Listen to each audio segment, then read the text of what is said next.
Hello, how are you? Welcome to the Wednesday smoke session. This is highly motivated. This is highly excited. This is highly enthusiastic. I could not wait to get the show started today. Now, quickly, let me tell you, on a smoke sesh evening, there are no topics. There is nothing to talk about.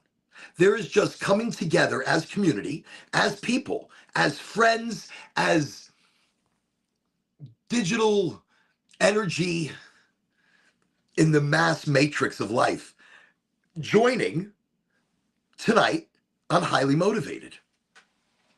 So tonight, I have started the show just a few minutes early, mostly out of pure excitement, out of the insane amount of topics that I have for tonight. Now, again, this evening is just a smoke session. This evening is just coming together as community. So no expectations, no assumptions. This is just the Wednesday night smoke sesh. Now, that being said, there's a lot going on here in Florida right now. Going out. No, it didn't.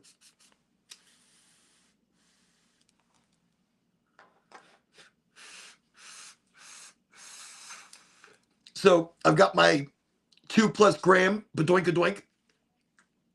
And, oh, that's nice. I've been looking forward to smoking some flower. I haven't smoked really any flower all week. My rec here in Florida, I was kind of waiting for it to replenish.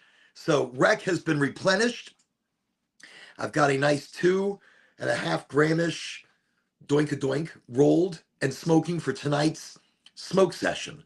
And this evening, this is Roseanne. Roseanne mixed with Mr. Birthday, I think, out of Gold Flower. Obviously, you know I love Gold Flower so much. Incredible flower. So, moving on. Tonight's smoke session. There's so much to get to. Here in Florida, this is Wednesday evening. Tomorrow, we are going to get hit by a hurricane. Now, where I'm located in Florida, I don't think we're going to see it till Thursday evening, the heavy brunt of it. But I live on the dirty side of where the storm is coming through. So it's either coming directly at my house or I'm getting the insane dirty side. It's going to rain like crazy. The rain's going to come down in buckets. And it does. It's amazing. Okay. So tonight we have the hurricane to talk about. But there's more. Oh, there's so much more. Not just do we have the hurricane to talk about tonight, even though it's exciting on its own, or this lovely 2-gram doink that I am smoking tonight on the smoke session. And you're welcome to join in and smoke with me. And if you're not smoking tonight, maybe you're having an edible. Maybe you're drinking a tea. Maybe you're trying your cannabis raw for the first time and letting that break down in your system and start healing your IBS or your Crohn's or any gastrointestinal issues that you might be having. So, or you don't have to use cannabis at all. And just join us on the show as friends, hanging out, drinking a little bit of coffee. Look, before the show, I was exhausted. Just got home not too long ago, set myself up for the show this evening. Driving all day, talking to people all day, preparing for the storm at the same time. And it's a huge storm coming. Ange was just telling me it was upgraded to a Category 4. That's a big storm. Am I nervous? Since moving to Florida, I don't seem to be as nervous about hurricanes as I once was. In Texas, we dealt with hurricanes, and we dealt with some pretty bad ones. When going into Louisiana and back to Texas, Katrina and all that, bad hurricanes. So I've seen a lot of damage. I've seen high winds. I've seen serious flooding. But since coming here to Florida, it's not a big deal.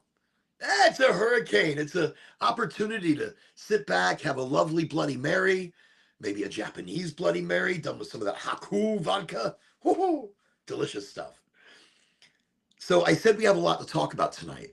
not just the hurricane, but it's the hurricane happening all around us, the hurricane of life. Are we living in a matrix? Are we living in some sort of simulation? Oh, it's a lot. Look, are we living in a matrix? Multidimensional, multiverse, parallel realities. It's deep. It's deep. And we have a lot of deepness to talk about tonight. I mean, the Mandela effect, that's a big one.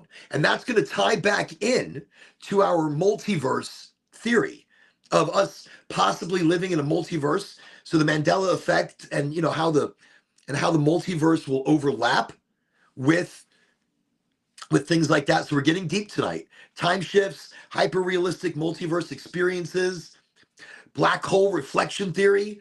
Are we living in a recorded reality where all of life is already written? Crossing into realities, what happens to us? So when we're crossing into these hyper realistic dimensional realities, what's happening to us? As in the us that's already there, the us that's already surviving in these different realities. So I know, deep. I told you, deep things are happening this evening. The stage of life. Are we just a recording? In that, are we playing off of a recording? Are we multiple realities, living our own life and creating our own world from a recording? So it's the impossible becoming possible, unlocking new realities within life. See what I mean? There's so much to talk about.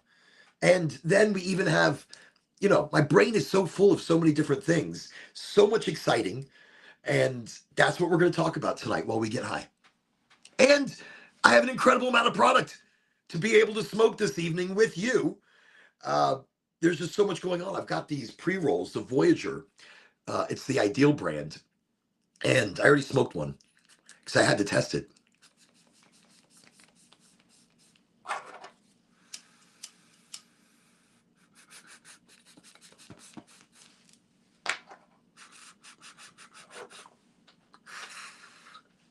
By the way, thank you for joining me tonight live from Facebook, LinkedIn, Twitch, YouTube. Sunday will include Instagram, but Instagram's only included on Sundays. If it's not Sunday, then you're going to catch us right here. Well, I already smoked one of these. Well, look at that. Isn't that gorgeous? You can see there's one missing. But those are the Voyager pre-rolls. Really delicious. I love the 1 gram pre-rolls. Look, for me, this is a big deal. So this is not a cone. It's a hand roll machine. So the hand roll machine just gets it right every single time. Oh, not used to it. Look at that. Isn't that delicious? Really beautiful thin paper. We're definitely going to try one of these Voyagers tonight. And of course, I've rolled my own paper, which is a vegetable vegan paper. So if you want to be totally vegan and smoke your joints, well, here's a great way to go. And that's the naked paper. Oh, I can't get it back in, so that means I have to leave it out. And that means I have to smoke it. We got some rosin to try out tonight. I'm so excited when there's so much product. I just wish I could share. I can't, obviously, but digitally, I wish I could share. That's how we used to be. We'd come to a place, a party, a hangout, a smoke sesh, and we'd break out our weed. We'd break out our bag. And it wasn't really about showing off, but it was about sharing. It was about using your cannabis to join everybody together in conversation, in laughter, in great vibe. So that's what a smoke sesh used to be. We come together with our cannabis and share and meld it together with everyone. It's like, hey, look what I brought. Look what I was able to get a hold of. And you're always so excited to bring that to the table. I don't think I was ever equally excited with beer. I think with beer, it was always like, oh, I got some beer. Great. Add it to the thing. But hey, I also brought some weed. Fantastic. Let's sit down and roll one and let's get into it. There was such a different feeling when it came to cannabis versus alcohol, obviously. So I want to mention, before starting the show, energy was totally drained. And I was afraid that I was going to be, dare I say, tired? Dare I say exhausted? No, I dare say it. But right before the show started, right before I hit the button to go live, I lit up the Doink-a-Doink, or I started lighting it up. And as I was lighting it up, I'm sitting here. Oh, I could already smell it. I'm like, okay, this is pretty nice. This is the Roseanne. Roseanne is what I'm smoking. Roseanne with Mr. Birthday. I don't know. We got so many to go through. There's so much to go through.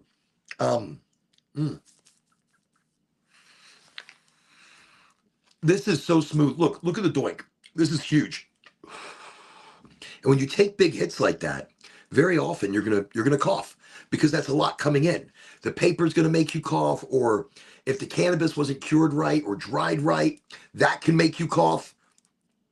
No cough. Very smooth. Didn't bother my throat, didn't bother my chest. Very, very nice. Okay. So we have different. Ooh, I have more things to smoke tonight. That's right. We have we have plenty of things we brought to the table.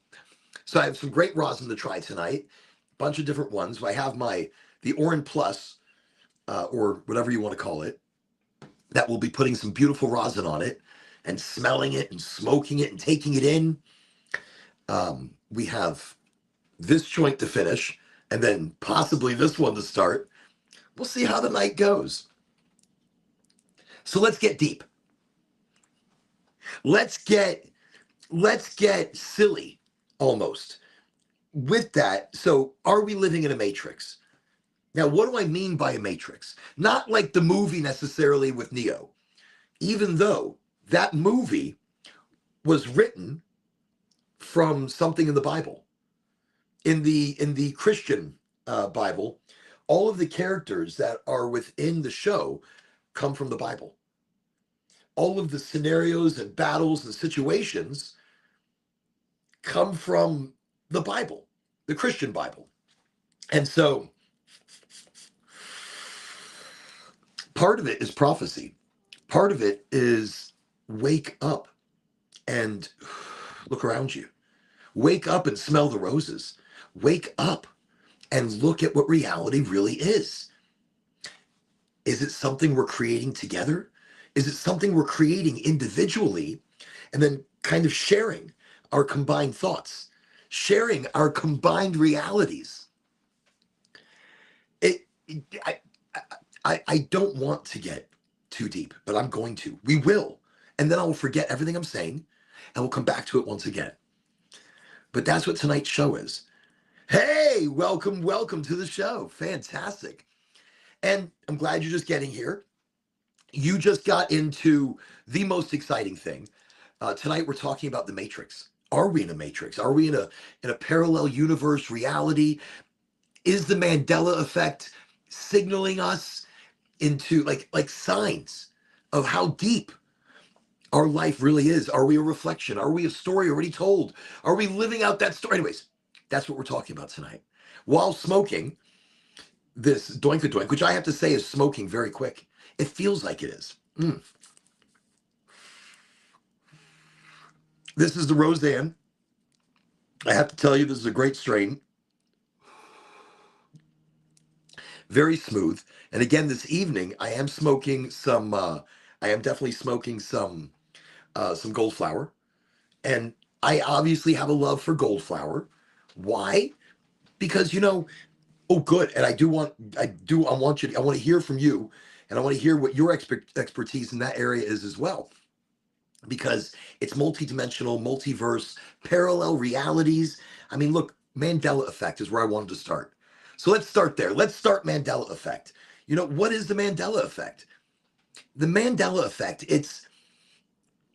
you're sitting there and you remember the Monopoly Man, like the Monopoly Man having a monocle. Do you remember? Does anybody remember the monocle? The Monopoly Man had a monocle. See, I'm telling you. Oh, you got the Roseanne. Ah! So that to me is the Mandela effect. You remember him having a monocle, but he doesn't. Not in this reality, he doesn't. So Mandela was the guy that went to in South Africa that went to jail, and then he came out and then he died. But he didn't die because the Mandela effect basically, I think it was 19, what year? Now, there's a really interesting question or reason why I ask what year that Mandela had died. Or originally everybody thought he had died, but then they had found out he didn't die. And I want to say it was 97. 1997. There was an experiment at a place called CERN. CERN is where the LHC is, the Large Hadron Collider. The LHC, Large Hadron Collider, is where they smash particles together at incredibly high speed to see the makeup of the universe, to create mini black holes, and to run mathematical calculations on things to be able to find what we would call the God particle. And all of this is going on at a place called CERN, which borders France and Germany, I believe, the two countries. It's a very large circle where lasers and photons and protons and blah, blah, blah, blah, blahs are put at an incredibly high speed, and then they smash together. And in that smash, incredible amounts of energy are produced, incredible amounts where you can read the beginning parts of this matter. He did die in your reality in the 80s. So I thought he died in the 80s as well. But around 97, 94, 97, I want to say it's 1997. Just for some reason, that's when it pops to mind. But around that time, I had learned that Joseph, right? Joseph Mandela, I don't want to remember the whole name, but Mandela, remember he became a leader in South Africa after he was released from prison for being an activist. So he had died around the 80s, and that's what I thought. But instead, he survived beyond the 80s, beyond 97. Even now, Mandela's still alive, right? I want to say he's still alive. Or no, he's definitely dead. I'm pretty sure he's still alive. But in that, or he just died. No, it's not the only Hadron Collider. There is one in Chicago as well. It's a little bit smaller, but also producing incredible amounts of energy. Well, there was a guy back in 97 that said, Nelson Mandela, thank you, see. Nelson Mandela. So there was a guy that in the 90s, late 90s, that had mentioned CERN had done a certain, CERN, what we were talking about, had done a certain experiment where it changed the fabric of our entire reality. And it melded us into another reality. This individual was so sure and so clear. They're a scientist. They had received many awards. I'm going to try to find their name in the 80s, Eloise. But yes. And so this person had said CERN had made a certain experiment where I don't know if it had opened up a black hole. I don't know if it had stopped our reality of time and pushed us into another hyper realistic reality, into another multiverse that is mirroring our own. So it's us exactly, but a little different. Like the Monopoly Man not having a monocle, but he had a monocle. I remember the Monopoly Man having a monocle. Or like, all right, Curious George having a tail. Do you remember Curious George? Anybody remember Curious George having a tail? Curious George had a tail. I saw it in books. I read Curious George books to my daughter all the time. And he has a tail. But if you look him up, he has no tail. Now, this might be like if you looked at it in a different reality and you've been pushed into this hyper reality, well, then in your head, you remember the original picture of that character, or you remember the original layout of what that character is supposed to look like. So Curious George, remember when you were a kid, go back. He had a tail. It wasn't huge, but it was a tail. I remember because the tail would get him in trouble. The tail knocked over paint in one of the books, yellow paint. in the high rise that was being painted, and he messed up. His tail was what he was hanging from. I'm just, nothing is real here, Neo. I'm telling you what, you were right. But exactly, so that's what the Mandela effect is. All right, maybe, but you okay. Here's one that maybe some of you can remember, since I'm kind of old, and I'm gonna remember things like Curious George, but everybody should. Curious George is timeless. Pikachu's tail. All right, you ready? So people remember Pikachu's tail as black tipped, but it's actually yellow with brown at the base. So Pikachu, the yellow and black character, and I remember his tail. Kind of, I remember it's yellow, black, yellow, black, yellow, black, and it was like black at the end. And instead, it isn't at all. It's yellow with brown. So it's totally yellow with a brown base. That's Pikachu's tail. Does that seem weird? Does that seem weird that it would be brown and yellow when the entire creature is yellow and black? To me, that seems like a Mandela effect. To me, that seems like a serious disagreement. Look, all right, here's one. Here's a Mandela effect you might know as well. Sinbad. Sinbad as Shazam. Shazam, the genie. Does anybody remember this movie? Sinbad, the comedian. And he used to be funny. Sorry, Sinbad. You were fucking hysterical, yo. Back in the day, before the time shift or before the reality shift or before we fell into another reality, you were funny as hell. Sinbad was some funny shit right there. And then he's not funny anymore. And not just that, but he made a movie. I mean, I'm sorry, Sinbad, if you ever see this, yo, you're still funny. You're still fucking hysterical. But I don't know where you put that humor. You need to pull that shit out of a drawer or something. But okay, so he made a movie where he was a genie. And it was not a good movie, but it wasn't terrible. There are movies that people have made that have been much worse. Like Ringo Starr in the Beatles. He made like a really crazy caveman movie where it was just rough. It was rough to watch. So that's another one. I mean, people remember the movie. It was made in the 90s, but the movie doesn't exist. The movie Shazam does not exist. But if you find it, does that come from? So are we able to see things? Or Sinbad? Look, I see a question mark over here. Who's Sinbad? Oh, Sinbad was a comedian. Is a comedian. He shouldn't be dead. He was huge during Arsenio Hall and all those people during that time. Look, you're putting a question mark, making me feel like Sinbad's not even alive. Mm.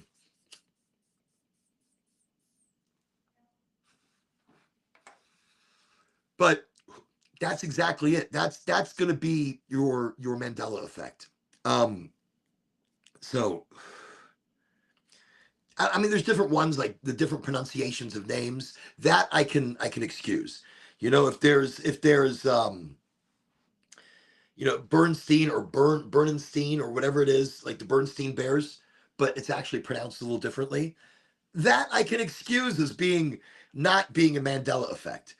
What I see as being a Mandela effect are exactly those things we've listed out. And even look with Nelson Mandela, we thought he died in the 80s, but in this reality that we're in now, he didn't. And as deep as we can get, I feel at 3 different situations that I've even spoken about here on the show before, even in depth, sometimes I've spoken about where my shift of reality happened. And I realized something happened, something changed in me, and something changed in the people around me. And so I think in that, I know I've mentioned numerous times where the meteor, me and the family, we were driving home, coming from Stark, and we took a back road through Earlton, Florida, and it was all trees. And I saw to the left of me this fireball, And I'm like, look, when we get to the clearing, let's look at it. We parked the car, we got out, and we just stood at the doors that we opened up, and we're looking at this fireball coming at us. The sky was lit up. It was hot. We could feel the heat. Another car stopped and got out and looked, and we looked at each other and we looked at this, and then all of a sudden, boom, it went off to the left. A fireball or meteor or anything coming at that kind of speed does not just stop and go to the left. I mean, I thought it was some sort of, the whole time I thought it was some sort of alien, spaceship. But now I feel like in that reality, in that dimension, I died. I ceased to survive. And maybe everything I am, my energy, my knowing, I don't know, was shifted to another dimensional me, another mirror of me, another reality of me that's going on at the same time. So, as hard as something like that is to believe, I felt it. I felt the difference after that. I mean, at one point of my life, I was a Sagittarius. My sign and everything, I'm a Sagittarius. But instead, wait, okay. My sign, I'm born as a Sagittarius. I'm born in December. So my sign, of course, is Sagittarius. Okay. Well, mid December 13th. And so I was born as a Sag, but I'm not. What am I? I don't even know. Ange, are you still awake? What is my sign? My sign. Yeah, the zodiac one.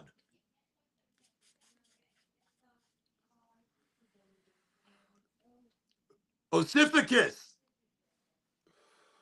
So now my sign is the 13th sign. It's a sign that it's a snake bearer. Thank you.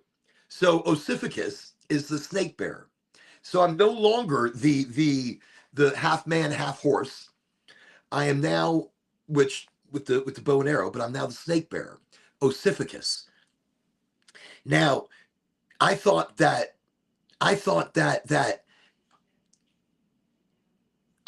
was impossible. And I'm like, no, I'm not another sign. And I remember at one point when Ange was telling me about this, that I am the sign. This is me. And this is how I've changed. Like my whole mood, my whole wants. I remember after that event but I wasn't Ossificus beforehand. And what's even more wild is I remember people talking about a possible 13th sign, but the astronomers have knocked it out of the books because they're like, oh, we're not going to include it. We're not going to count it because it's the 13th sign and it's not real or it's not this. And that's what I remembered in my original reality. And then now in this reality, it wasn't knocked out of the books. I'm Ossificus. I'm not a Sagittarius, but Ossificus. And it's one of those odd things where you're like, is that possible? But Ossificus, you know something? I'm going to butcher it. I know I am. I'm going to destroy that entirely. I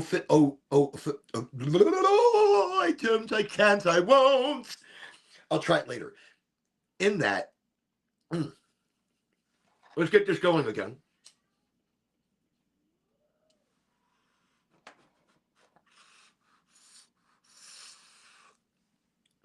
Wait, did you say Taylor Swift has got my birthday as well there? Well, that will explain a lot. That explains a lot about the individual. Let me tell you something. So my sign changed, but my wants changed. Who I was changed. What I was looking for in life changed at this moment. There was a time when I fell out. Ophiuchus. Ophiuchus. Ophiuchus.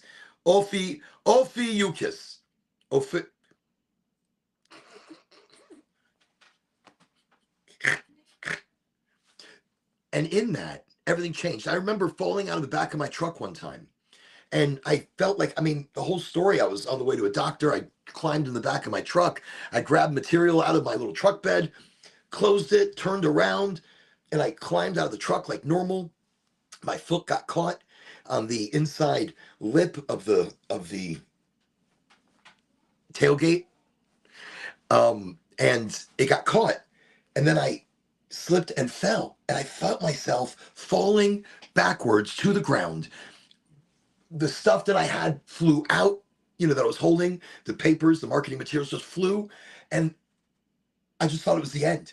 And then it's like I blinked, and I'm standing there holding the material, all in place at the back of the truck bed, and I was just there. And I looked up, and I'm like, what is going on? My neck, my back,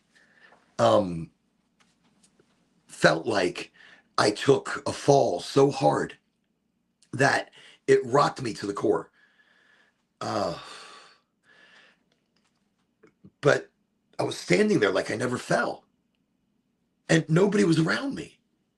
And I walked into the doctor's office, I dropped off some material, and I walked out and just stood there and looked around.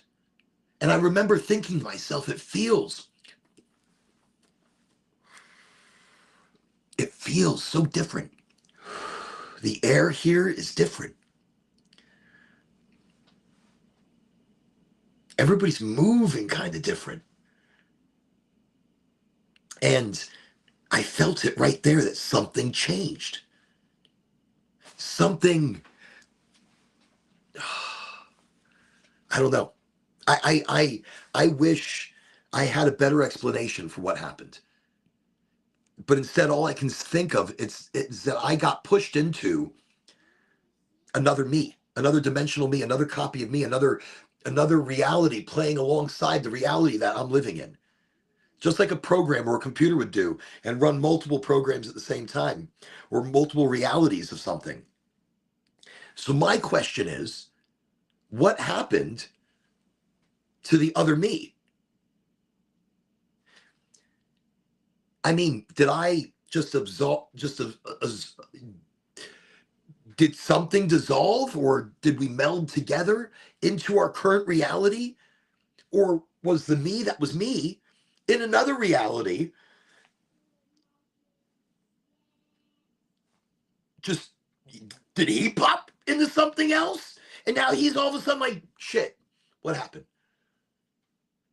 Damn it, I hate that. It keeps happening. So, because last conversation, last podcast, you are where you're meant to be. That's true. Let me just put this right here. That's the truth. You are where you're meant to be. And the more you try to be somewhere else, or the more you try to be something else, the more the universe pushes against you. That's the true yin and yang nature of everything that we are, the dualistic nature of everything that we are. When you manifest what you want from that universe, and you're authentic and real, and you believe that authentism, when you believe that authenticity of yourself, and what you ask for is what you need, the universe gives it to you. You manifest it, you create it, you become it. That's exciting. That's everything. That's the trick, because there is no trick. There's an opposite reaction to the reaction to everything that you do. You almost have to trick your physical self so that your subconscious can create and help manifest the reality that you want and deserve. I tell people now about the ladder trick, where I learned about not climbing the ladder. I learned about not climbing the ladder during the day, looking at the note, do not climb a ladder. I will not climb a ladder. In my car, I've got that same note. I will not climb a ladder. On my mirror, I have the same thing. I will not climb a ladder. For 3 days, I put this note everywhere. But at night, before I go to sleep, I envision myself climbing the ladder. So I take my left hand and I put it on the left rung. I take my right hand and put it on the right rung. My left foot on the rung, my right foot on the rung, and I climb this ladder to the very, very top. And then I climb the ladder back down to the bottom. And I do it again all night long in my subconscious. I'm dreaming about climbing this ladder for 3 days or 3 nights. Later in the week, the truth of it was I found myself on a ladder, but halfway up it, almost to the top, doing something. And then I looked down and I looked around and I realized, holy shit, I'm climbing a ladder. They said I'd be climbing a ladder, even though I told my physical self I'm not going to climb a ladder. I reminded my physical self, but my subconscious took over and said, oh, no, no, no, no, no. You're all about the ladder. You're going to climb the ladder up and you're going to climb the ladder down. But that means your subconscious has a stronger hold. And instead of fighting all the time, our subconscious thoughts, we should use them to help benefit our reality, our physical reality. Because you have total control over your physical reality. That's why I ask, I go back to it, are we living in a matrix? Are we living in a reality that is being created by us? Are we the creators of our reality? Individually, are we individually that quantum processing unit times 1,000, times 1,000,000, times 1,000,000,000? Is every thought becoming its own reality? Because every thought we make or every decision we make creates a new path, a new direction of consciousness of its own. I told you I was thinking deep this evening. I was thinking incredibly deep tonight. But this is what's on the mind. When I've got a lot going on, my mind doesn't give me a rest. Instead, it dives deeper into life and says, you know something? Let's question everything. While, of course, you're dealing with the stress of 1,000 different things. Let's add shit on top. But that's when it's fun. So tonight we're talking about Mandela effect. We're talking about, is life a matrix? We're on Highly Motivated. And we are here to get to the bottom of all these questions, where we're just going to have more questions, to be honest. But we're going to get high together. Or you don't have to get high and I'll get high. And you can sit there and question, which there are some great, by the way, there are some great questions tonight. Well, not questions, but answers and statements. And thank you everybody for including. By the way, if you're on Facebook, I don't think I can see your comments here. But on YouTube, LinkedIn, and Twitch, I am able, or no, wait, no, LinkedIn, YouTube, and Twitch. I can see all those comments here.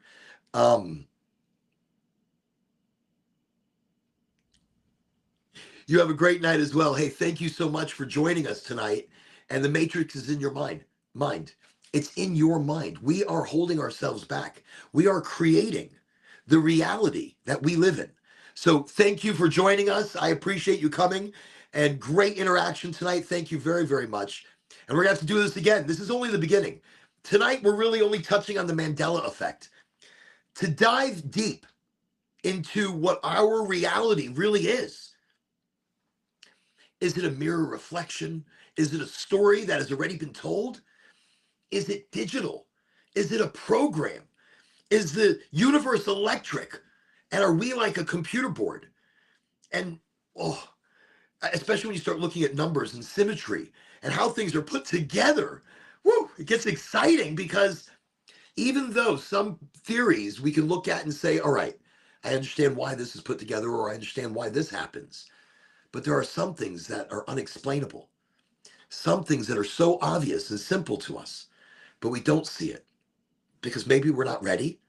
Maybe we're not ready to see the simplicity of what our reality might actually be.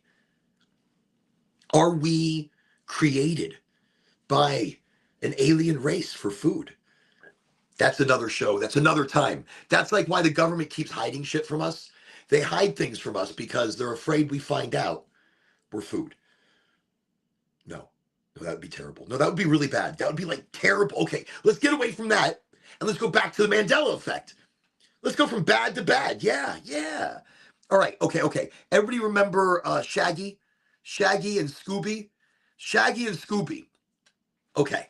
So you've got to remember Shaggy and Scooby. So Scooby-Doo, things like that. So do you remember Shaggy having an enormous, like a really decently big Adam's apple? And I mean, I was watching the cartoon. I was looking at this. I wanted to go back. I saw the suggestion. No, I remember that. I remember Shaggy having a big Adam's apple, or a pronounced like a choop cheek. So he had like a choop cheek, like a thing. But Shaggy had, but no, none to be found. And silly small differences. So within each reality, everything is playing just like it would be playing in our reality, but it's slightly different, a different color, a different added feature, maybe a feature taken away, but it's within the same realm. Everything's the same, enough to initially fool us. So that's why I ask, are we in a matrix? Are we in a program where we can be so easily moved over to another reality and just pick up the pieces?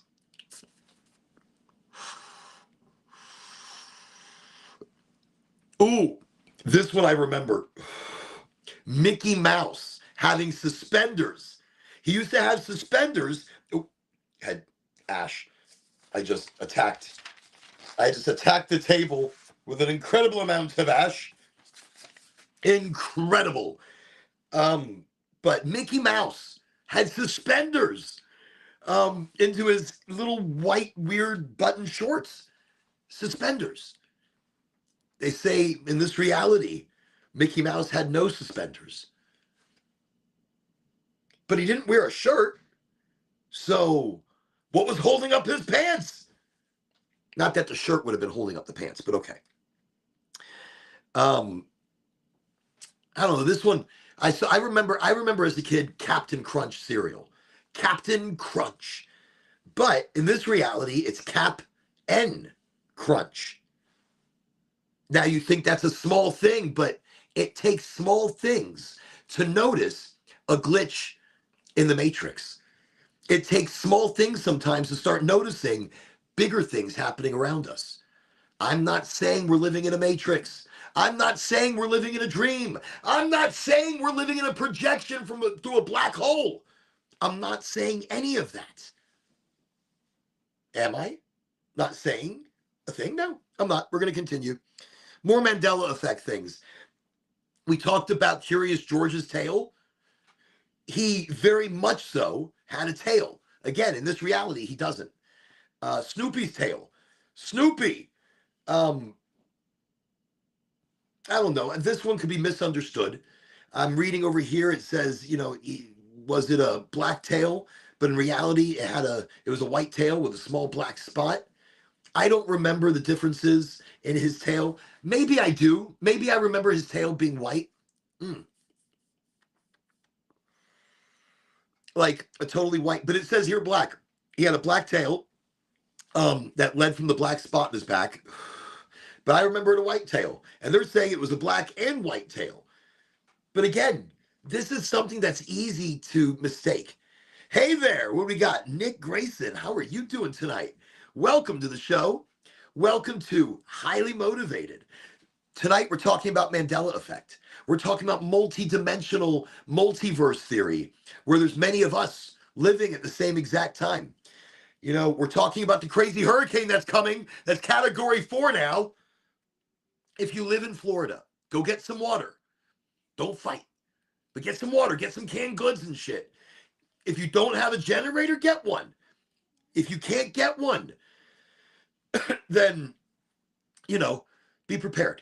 Be prepared. We have some crazy weather coming at us here in Florida, hitting us tomorrow night. We're getting hit by a category 4 hurricane. Now, the initial wind gusts of this, we're probably going to get hit with wind gusts of 80 miles an hour. That should take down some of the big pine trees.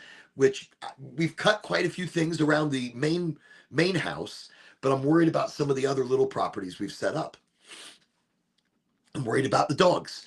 You know, we may have to bring them in, of course. I mean, it's going to be a big storm. Flooding will be, for me, not a big problem because I sit on top of the hill. So, but we're talking about the hurricane. We're talking about dimensional theories of that we've crossed into different realities, possibly, and times where examples where I have used that I remember things like this happening to me. How about, I'm just popping through a few, like when we talked about Sinbad, so Mandela effects, which are things that have happened but different for each one of us in each one of our realities. And recently, and I'm going to say within the last, and every time they do something at CERN, which is the ones who have that Large Hadron Collider, the LHC, where they're smashing particles together, every time they do huge tests, something changes in our reality. Something. And you have to look for those little things. Like I remember, and again, since 1997, that's when these Mandela effects started happening. Remember, Nelson Mandela died in the early 80s, but he didn't. He's still alive, I think. I'm pretty sure he's still alive. The reality doesn't suck. It has to be rethought, rethunk your reality. We're going to rethunk it together. We're doing rethunking this evening. Rethinking your reality, reseeing it differently, seeing things differently, change the way your brain reacts, change the way your body reacts. This is an exciting thing because I didn't believe it. I didn't believe that you can create and manifest the reality in front of you. But then I started learning a trick. And it's not a trick, but it is. It's not a trick, but it is. And there's a way to do it. There's a way to do it by almost tricking yourself into it, tricking yourself into having good for your life, changing the yin and the yang that is happening in your electrical universe. But I also have a theory of what that does and how that changes maybe the luck or the direction of your other you, the multiverse you. So, and Angie was asking, she goes, what happens if you meet the other you coming through a door? Like you see you, what happens to you? Well, you maybe dissolve into you. You cannot touch you. You become you. You are not even you anymore. You are you. You are you. That's a really hard question. That's just too deep for me right now. I'm really enjoying this though. And I've been smoking this down. It does put itself out a lot. This is the vegetable paper. Okay. Maybe you can remember this one. Britney Spears. She did a music video. Oops, I did it again. I think it was Oops, I Did It Again. Let me look. She was wearing a microphone headset in the video. And they're saying that she never had it on in the video. In this reality, Britney Spears doesn't have the microphone on in the video. But I distinctly remember she was wearing a headset in the video. So, again, to give that feeling that she was going live or whatever, but I remember she even had a doll. I was reading about it. She had a doll that was being sold with the headset on. And later they were like, no, what are you doing? She wasn't wearing a headset. And they're like, no. So it's not one person that sees these things. It's many. It's millions. And sometimes we feel silly and we don't mention it to anybody because we don't want people to think that we're losing it. But instead, we might be seeing those little glitches in reality, or we might be seeing the differences in life and the things in front of us. That's what we might be seeing. But you have to take time to see it. And when you live in the now, not in the past, not in the future, because there is no time. And that's another thing we have to talk about, but it's a whole nother show. Been really getting into the study of time and what it really is and is not. And can it be slowed down? Can we individually slow it down? Can we see into the future? And with the incredible technology that I've been reading into, we can. But again, this is research that was done in Russia during the Cold War. Um, and it was never lost, but it was never promoted. It was used in many different experiments, but even now, those experiments are still being hidden. Time is a wondrous thing. And that's all I'm going to say for today's show about that. That time is amazing. Time is wondrous. Time doesn't exist. The here and now, the past and the present and now are all happening at the same time because there is no time. It is us that creates that time. And again, that takes me back to, are we living in a matrix? A matrix that we create, a prison that we have created. We enslave ourselves, possibly in a physical form, to feel a physical reality or a physical manifestation of, of the mind.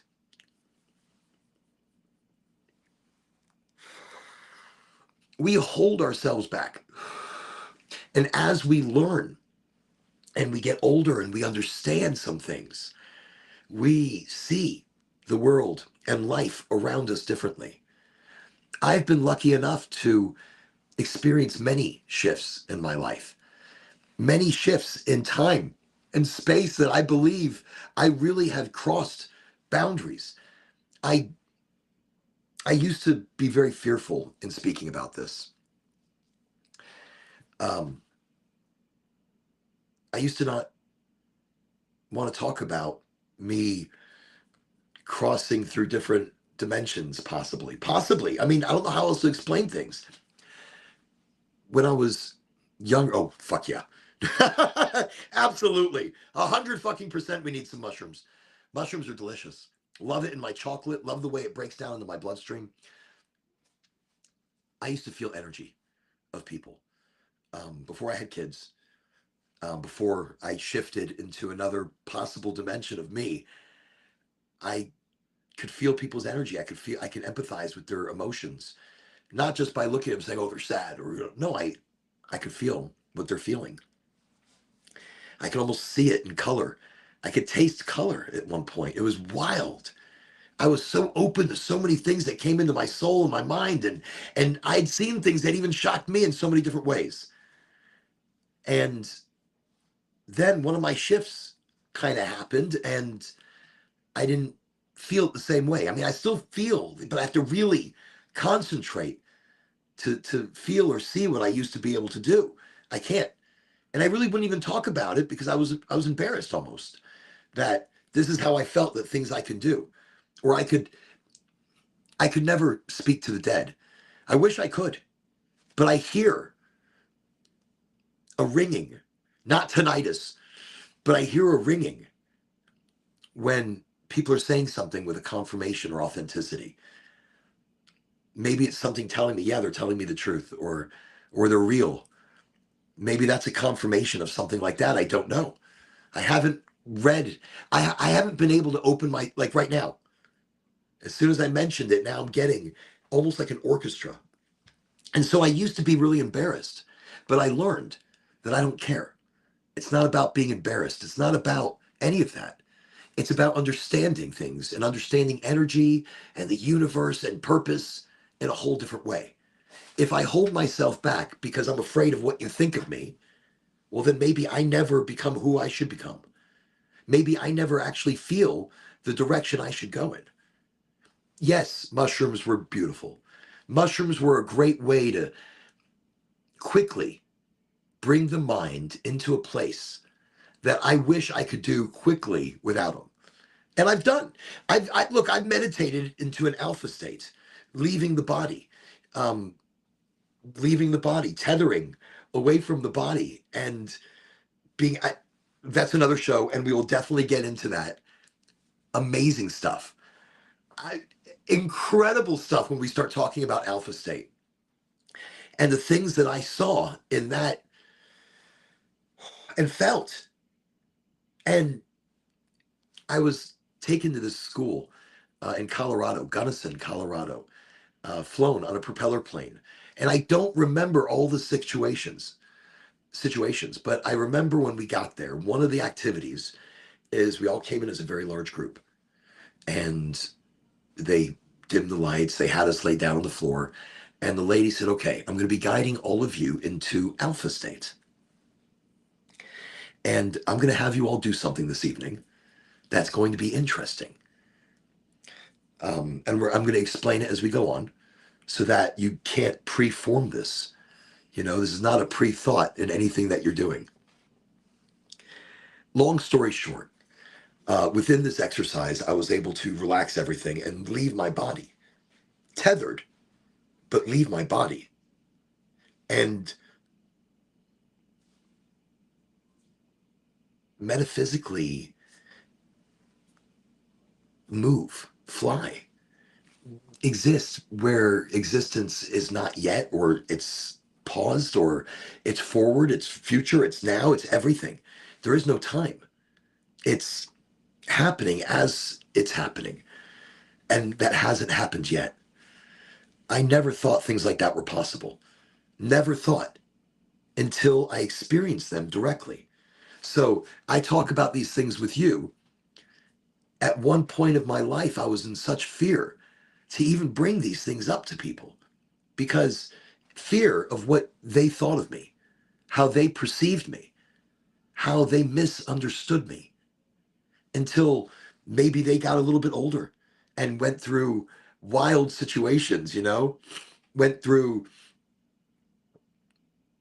went through maybe experiences that opened up their whole world.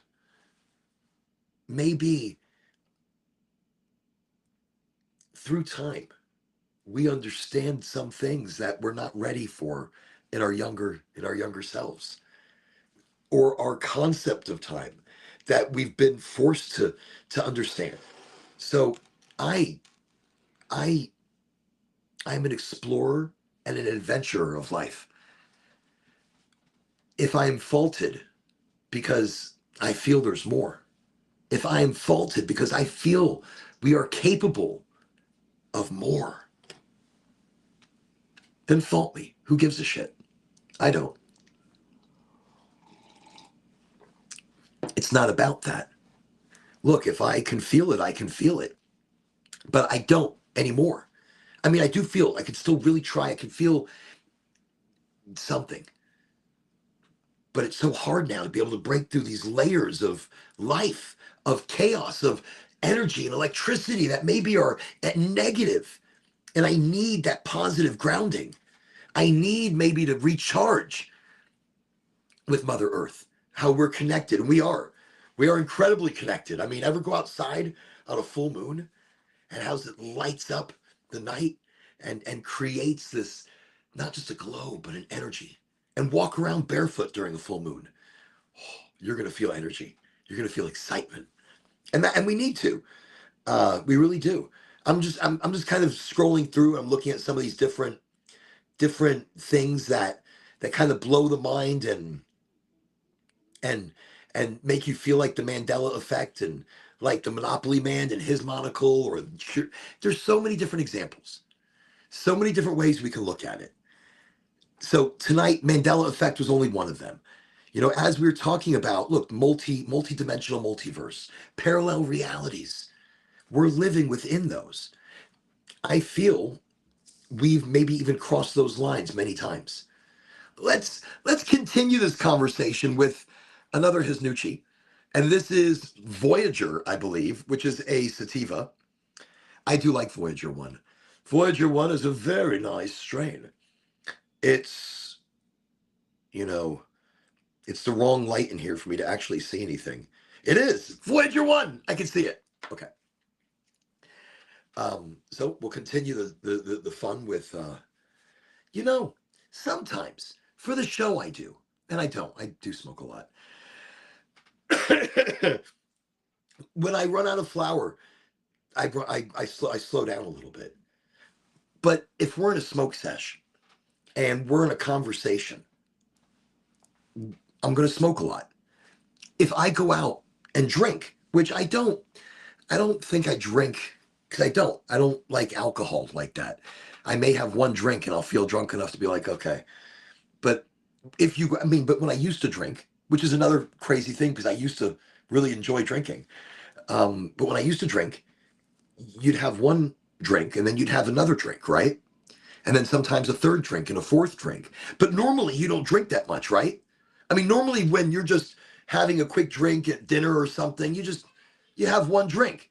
But when you're hanging out with friends and you're talking, you have another drink and another drink and another drink. And sometimes you're not a cigarette smoker, but you also have a cigarette just because you're drinking.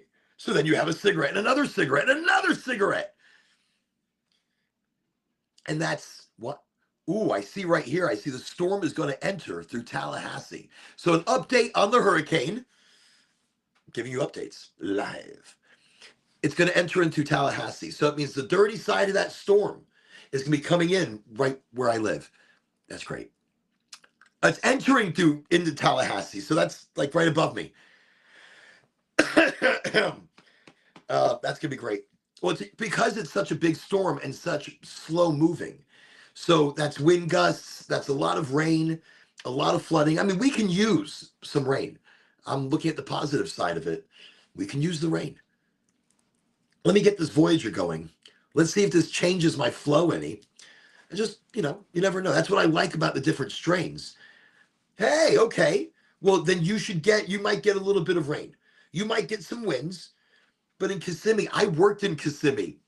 I had me and the family, we were traveling the country in a 40-foot RV, 40-foot fifth wheel.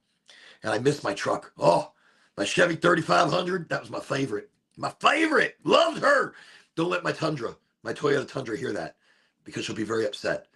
She's holding on these days. But no, I was so in Kissimmee. I want to say it was so many moons ago too. It was many moons ago, but there used to be this like little flea market, indoor flea market, next door to there was like some hotels and some antique thingy. It was an indoor flea market, antique mall, souvenir thing, and it looked like a yellow building that went down. So, anyways, there was somebody selling TV boxes. And while we parked the RV here, I was selling TV boxes, running the country. Yes, that's exactly it. There you go. And so I was in there working. I remember working in that place many moons ago, selling things while we were traveling on the road.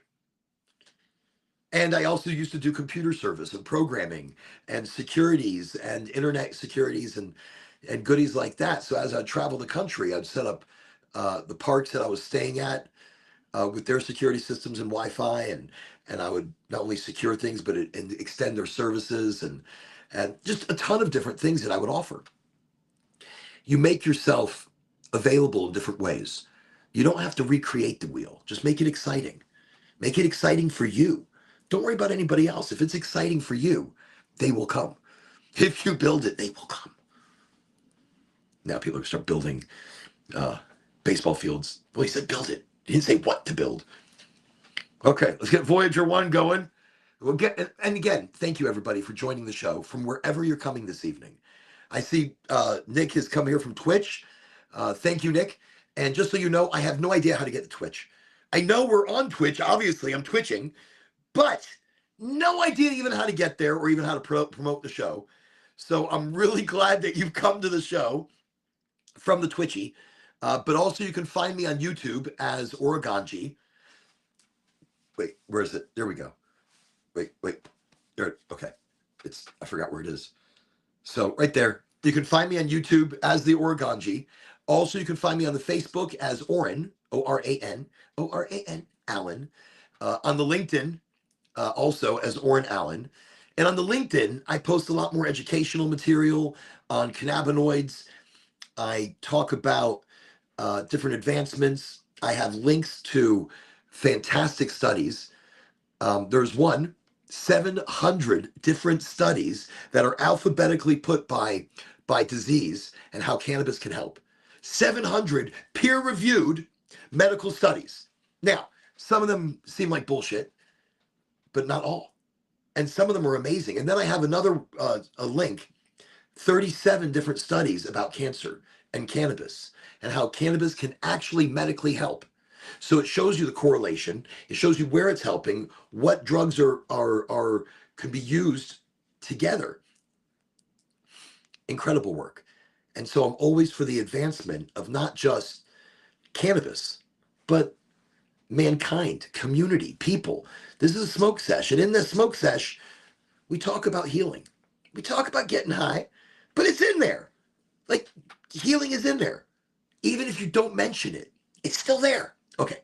Sure, I know I talk a lot. My daughter today was saying something like, be careful, don't get him talking. He'll talk you to death. That was my 6-year-old. It hurt. Hurt. Just, it hurt.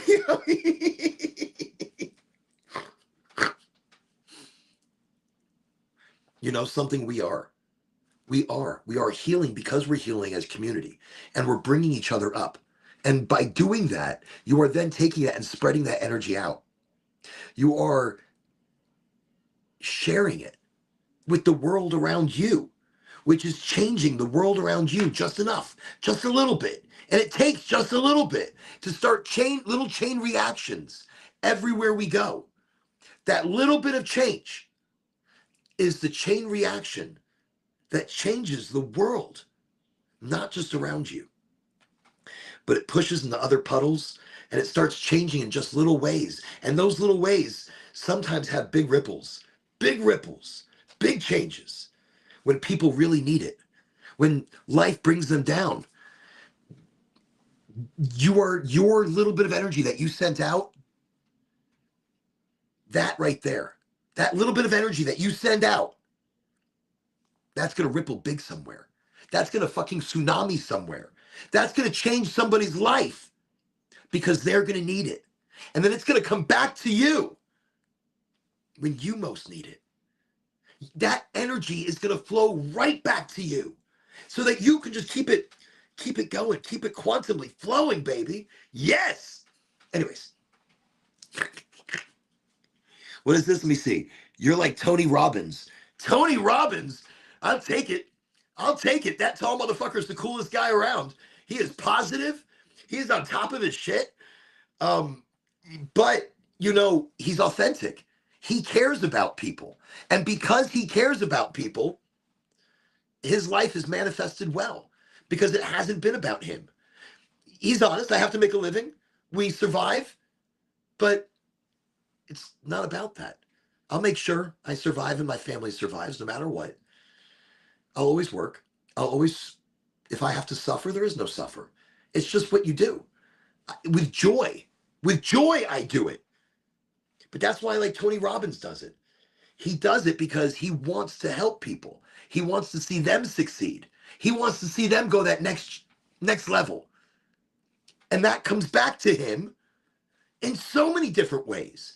Sure, buy his book and his supplements and his exercise videos and get his self-help and his speaking engagements and whatnot. That's pretty awesome. It really is. And I'll mention it only because it was on my mind. The other day, somebody had mentioned that I don't ask people to follow me. I don't ask anybody to like or subscribe or anything. And maybe I should. But if you want to do it, you do it. If you don't want to do it, you don't do it. Me telling you to do it is like annoying. Like I watched some people's video and I'm like, oh, this is really interesting. This is exciting shit. And I'm listening. And at the end, they're like, hey, by the way, I want you to like, I want you to subscribe. And by the way, don't forget to follow. And then I change the channel. I'm like, thank you, but no. Even though I might enjoy some of the shit that they're doing, but I'll go back and listen maybe. But I mean, I like some shit. I'm like, I'll like it. But then it's like, I was told to like it. I have to like it. Even though I liked it, but I didn't press that I liked it, but I know by pressing and liking it that it shows these people, hey, somebody gives a shit about the material that I'm putting out there. You're 100% right. Do I want that? No, that's not what this is. This is just community getting together 3 times a week for a little smoky tokies, a little talk about what's going on, a time to motivate and change the direction of our week, especially on a Wednesday. And this might change the direction of the conversation. We'll find out, I tell you. I don't know why I'm covering it like there's fucking wind in here. There isn't. It's a greenhouse. I'm sitting in the middle of a greenhouse right now and a closet with lots of storage stuff conveniently placed so you can't tell.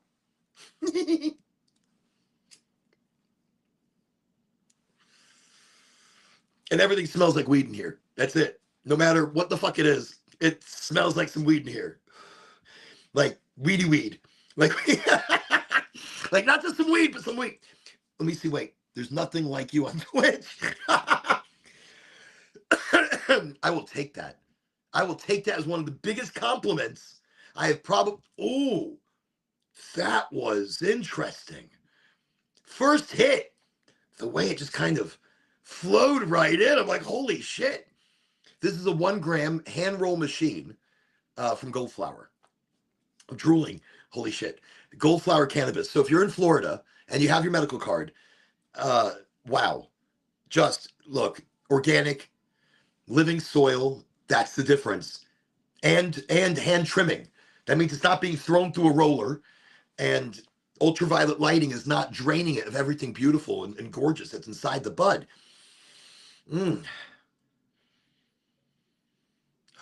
Look, really good cannabis you can eat. That's some amazing fucking stuff right there. You know, real good cannabis, you can eat it and enjoy it and make tea from it. Hallelujah. Okay, maybe that's a little much. Maybe not. Who cares? Before the show started, my daughter was talking about how she feels like she's too much and she needs to hold herself back, you know, hold her energy back or hold her excitement back around people. And I'm like, why would you do that? And she's like, because they think I'm too much. They think maybe I'm a little, out there. That hurts. That hurts that you feel like you would have to hold any part of yourself back and be any different for anybody instead of being the true you and enjoying the situation as you would enjoy it. Living that situation as you would live it right there without having to think about being somebody else or holding something back or I'm afraid of what they think. When you let go of all of that shit, you live differently. You love differently. You see and smell and taste different. Every interaction is about that energy and about that natural authenticity in life. It's something that I lacked. I lacked that for so long. I wasn't, because I didn't know who the fuck I was. I mean, I didn't. I mean, we are who we are when we are, how we are, and why we are. But it brings us to a point.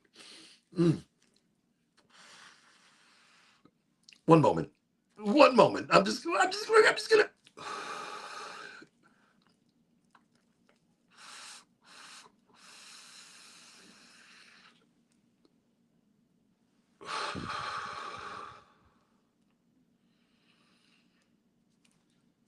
That is so much better than my roll. Even though I rolled mine in a vegetable paper and I was smoking a 2 gram doink, and this is a 1 gram little doink. Oh, that is nice. I mean, I know I'm already high from fucking 2 grams of doinky oinkies, but yeah, like,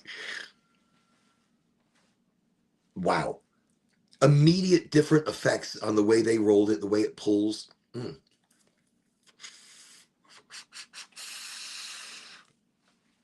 So smooth. Look at that. I'm not even letting it out yet. There's no cough. There's no bothering in my lungs. I'm talking with it. And normally I would be coughing right now. Normally, if you take a hit, you're holding that hit in, you're going to start coughing. That is if the flour isn't great. That is if the flour hasn't been cured properly or dried properly. Like the other day when I had to smoke some shit that was not gold flour. I was in Gainesville. I was too late for delivery. I had to get what I had to get. I got an 8. I'm not going to even say from who now, but I want to cry because it was no good. No good. So bad that I got up early and made a special trip over to Goldflower. I'm not kidding. And look, they had a sale today. There's a storm sale.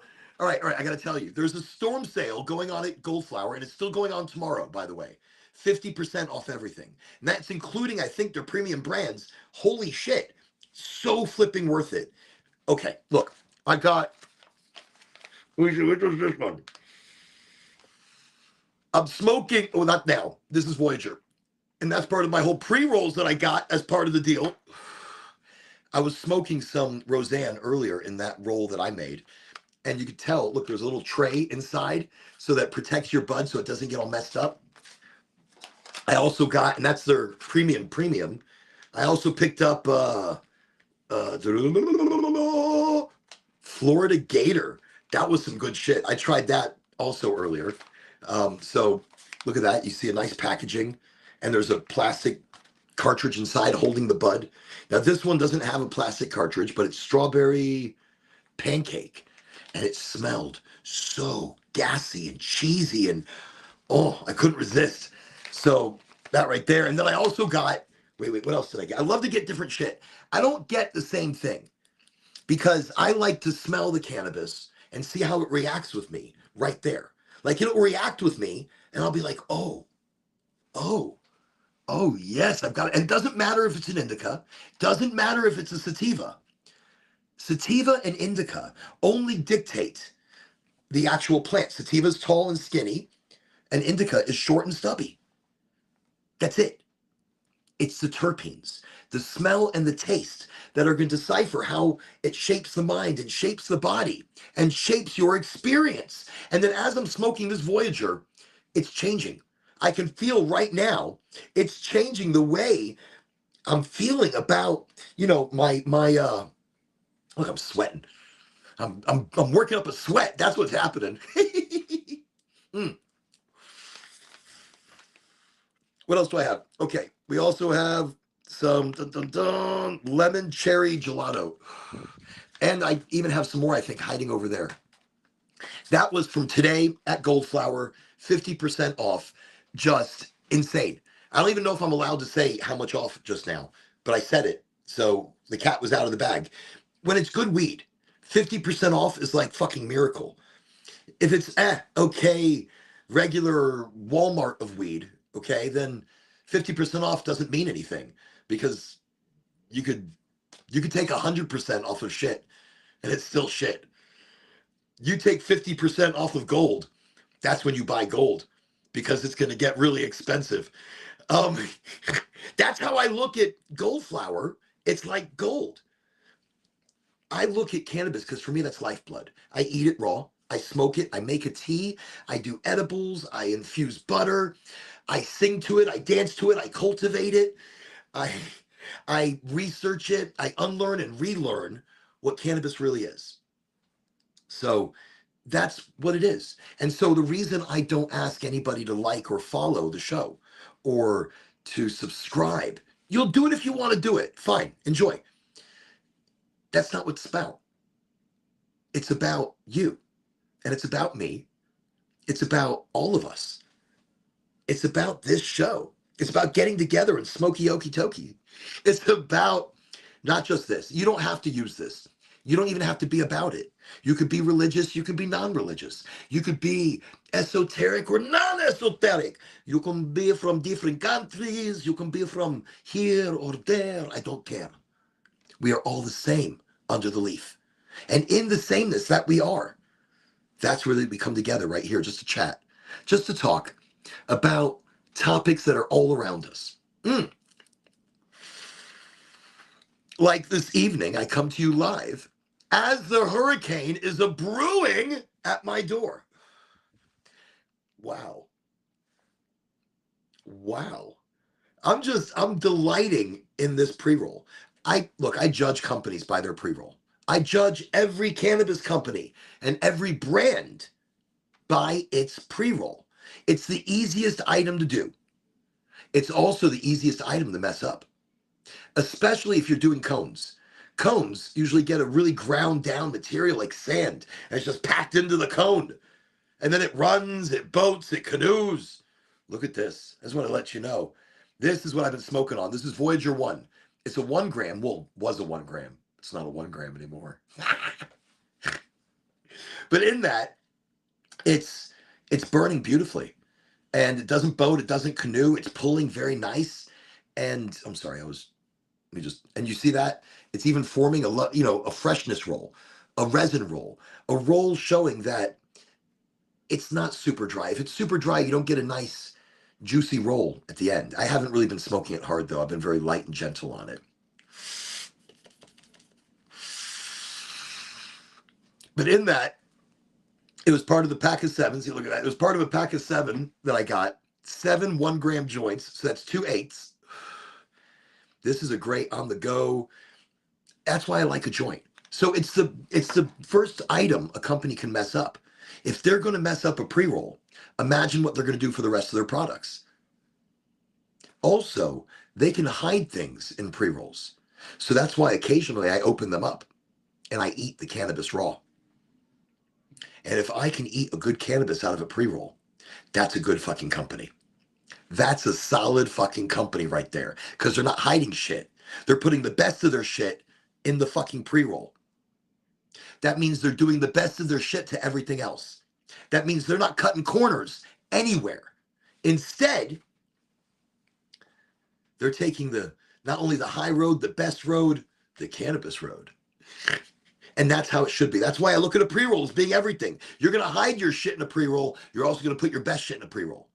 And I know some companies in the little pre-roll test I recently did where I tasted their cannabis. I will not say the company's name, but I will say it tasted like something has been, dare I say, sprayed.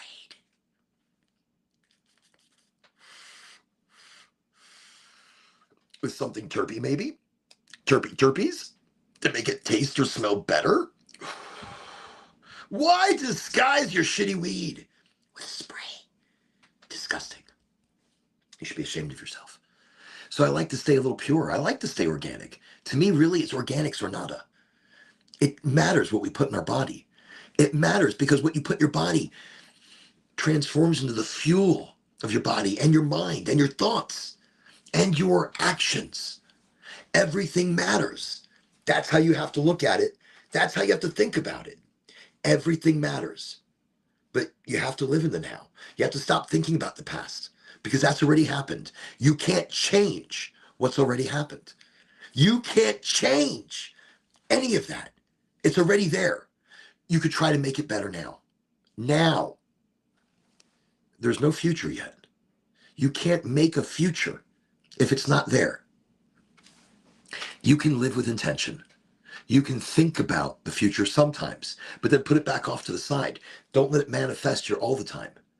Instead, still see the color and the beauty and the smell and the sound and the love and the energy of now. Now. It's easier said than done. But in my last show, I spoke about taking all that baggage that you carry, taking all that shit that's in bags that you have, and then all the bricks on your shoulders, all the responsibility, all the bills that need to be paid, all the scenarios and situations in the future that could be happening, that might be happening, that you might be manifesting yourself. You might be creating the bad in your own life by manifesting and going down that way by thinking about it all the time, by becoming it all the time, by being it all the time. You have to stop creating that. You have to stop being that. You have to stop becoming that because you become what you are. You speak what you are. You stress and worry about the future. Well, that's the future that you create. So I spoke about in our other show, and just take it and put it on a table, an imaginary fucking table next to you. Let that table hold it. It's not gone. You still think about your responsibilities. You know they're there. You don't have to think about them. They're fucking here. You know you have bills to pay. It's fucking over here. You know that there are possibilities somewhere in some reality that is surviving around us and revolving, that shit could be happening. It's fucking over here. There. Put it down. Leave it the fuck alone. And see now. Make decisions in the now, in the thought of this and this, and just radiate. Radiate with a positive future. Radiate with positive intention into that future that you are currently creating now. Because there is no time. There is no past, present, future. Sorry.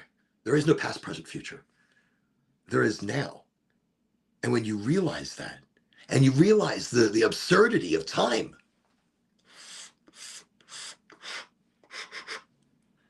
ooh, good. There is still some left. I was worried. I'm like, ooh, I might be getting close to the filter. And normally when I get close to the filter, I'm coughing, my throat's really bothered. A little tickle in the throat. I think there's a little bug in my drink. Still gonna drink it. Still drinking it. I'm still drinking it. It's not stopping me at all. Protein.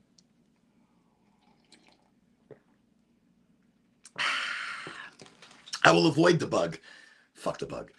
Fucking bug. Okay. Hey, everybody, thank you for joining me. I'm highly motivated. This is a show not necessarily about positivity, because I'm not necessarily a positive guy all the time. I understand the negative in a situation. Just now, that right there was probably the first hit that I just took that felt a little harsh. Look at that. That is quite deep down the rabbit hole for me just now to start feeling something harsh. That's not bad. And this one's affecting me. Now, flavor-wise, I really didn't pay attention because I'm drinking coffee and it's got a creamer in there that just kind of overwhelms all my flavor savers. I feel this one's a little more clear. As the Roseanne and Mr. Ice Cream. Mr. Ice Cream and yeah, I was just thinking, Roxanne! Woo! I can't remember the rest of the words. You don't have to put on a red light. I did remember them. Okay, now I don't remember the rest.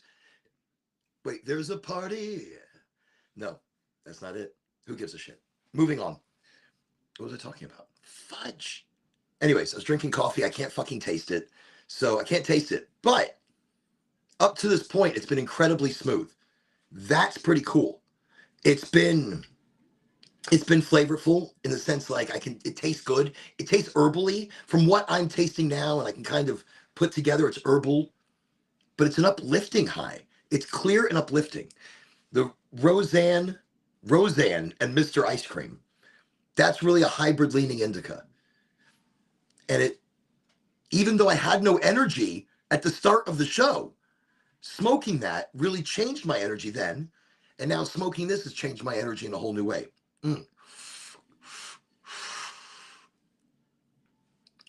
Good weed will make you sing. So let me see, there's nothing like me on Twitch. That's pretty awesome, I think. And I take that as a compliment. So Twitch is like a gaming site, right? Mostly gaming. Or streaming, just streaming to stream and gaming at the same time. Or not just gaming, but specifically streaming, which there's a difference. Is there a difference? Like what I'm doing now would be like a podcast, but a stream. So I'm streaming the podcast while it's happening, but as a stream. But others, they will see it as a podcast because, well, they will hear it as a podcast. Like, fuck, too deep. That went down a rabbit hole. I don't know where the hell I'm going with this. Okay, this I got to put down in a moment. Just maybe one more puffy puff. Oh, excuse me. The coffee's going to bloat me. So I heard coffee is bad for me. I haven't been drinking very much of it lately. I've been trying to slender down a little bit because I feel bloated. No matter how much pretending of working out I might do, like I'll get up and think about working out and I'll stand there and just kind of, I could do some sit-ups. I could.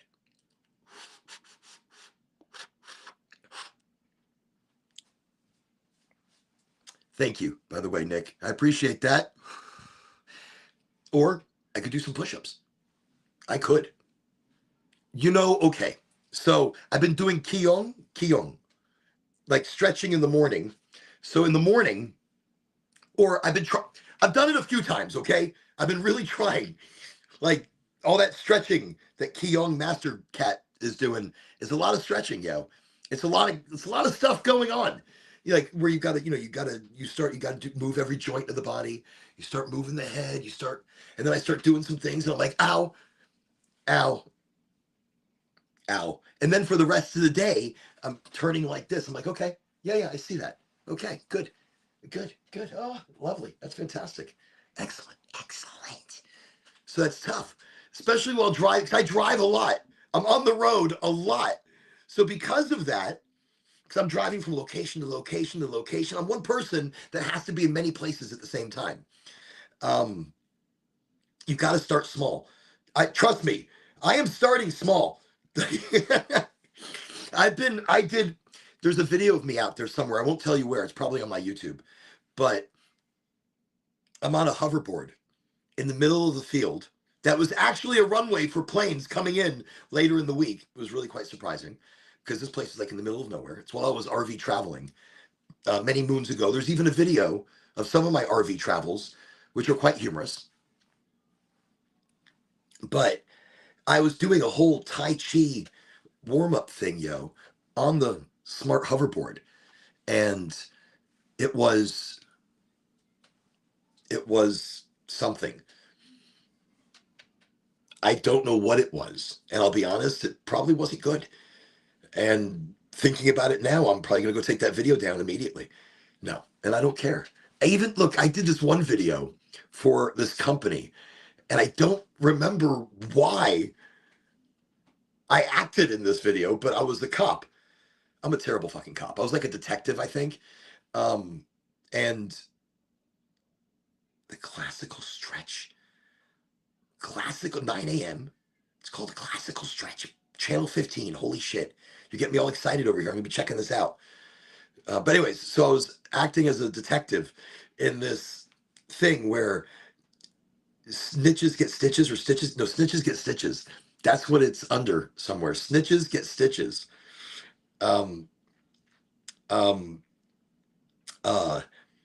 Yeah, I was terrible. My acting was so bad. It wasn't even regular bad acting. It was like extra bad acting because I was trying so hard to be somebody when instead I should have done the opposite. And that's one of the tricks of manifestation or creation, that in our effort to become something, in our struggle or our strife, in our pushing and pushing and pushing, you always push, you always work hard, always be the authentic you and be the most amazing. Just when it's right, it's right. When time, even though I don't really see time in that way, but when the energy feels it for you, the energy feels it for you. If it doesn't, it doesn't. That's just life. But you don't do it for that. You do it for you. This is for me. I don't have any sponsorship of this show. This show is an independent. And we speak independently of our own opinion. I give medical advice because of my understanding in cannabis, my history, my education, my background, my certifications, my testing ground being me with the re-understanding and relearning of cannabis from my origins. I started as just the kid that didn't even fucking know THC. I knew smell. I knew what my body wanted. And in so many cases, we don't know. We just buy weed and we smoke it, and sometimes the shit gives us a headache and we're not feeling great and maybe a little irritable and a little jittery and maybe a little fucking paranoid. Smell it. And if it's not quite delicious to you, don't smoke it because it's not always right for you at that time. That's why I buy so many different varieties. I buy so many different varieties because I don't know what I want. Sometimes I want this, sometimes I want that. It's smell, and the smell is telling me everything. Look, it's not just bag appeal. What is this? This is Florida Gator. This is something new. My eyes, I can't see anything. Okay, Roseanne, Florida Gator. These are beautiful, beautiful strains. This one sits in a little tray. I'm going to just open it so you can see live what's going on with this flower, how it comes out of the bag, because I do love bag appeal. I do love showing off flower, and it's child proof, so I can't open it because it's child proof. What the hell is it? Okay. Oh, ooh. I don't know what the terps on this. We're gonna have to look, but let me see. That comes out. Look at that. Ooh, do you see that beautiful bud? Oh, that is gorgeous. Yeah. That is my hand's shaking a little bit because I'm holding it in a funny way. All right, let me take out a bud. Let me bring that up so you can see live. Just, well, that's going to be delicious. And that's really great. Look, that bud's in great shape. It looks nice. That smell right there, I would break that down and probably smoke a joint right now. I mean, that seems like something I would probably smoke now because it smells good. Smell tells you everything. There's a problem on channel 15. It starts at now. Okay, wait. It's a game changer. So we're going to be checking this out, y'all. Channel 15. It's called the Classical Stretch. I imagine this is like a yoga-esque stretching type of thing. And you know, I'm trying to limber back up. It's not about age, even though I'm starting to feel a little bit older. I'm feeling a little bit older, but I'm pretty old. That means cannabis has kept me pretty young. Cannabis has kept me young for such a long time that you have no idea how old I am. In the sense that, you know, if you know me, then you know me, then you know. If you know me, then you already know. And yoga, ballet, tai chi mix, that does sound exciting. Classical stretch, I'm down for that. And we're going to have to watch something called the Classical Stretch. So, oh, the bug is still there. Excuse me. I was going to bring out the coconut water this evening, and I was freezing. It wasn't quite cold enough. And I went a different direction. And I went with warm instead of cold. It's not warm anymore, though. Well, it's like warm then. Now it's like a lukewarm. It's got a little bit of warmness left. The bug is enjoying the hot bath. Okay. Ooh. Okay. I have Cadillac Rainbow right here in this vape. Rosin. I don't do distillate. No distillates for me. Only rosin. I won't get aches. Okay, you know something? I'm going to try it. I really will, because I'm looking for something that I can start doing in the mornings, getting the body moving, getting the mind moving. Because in the morning, that's the time you need it. That's when you want to get your blood pumping throughout the entire body. I like to smoke a nice sativa in the morning, maybe while doing a little stretchy. Nothing wrong with it. Normally, I'll smoke a joint and walk the land and watch the sun start to change colors and energy, start to heat the day, create the day. So as I'm smoking that joint, I'm not thinking about the future. I'm just enjoying that joint in the now, with the sun, with the heat, with the energy.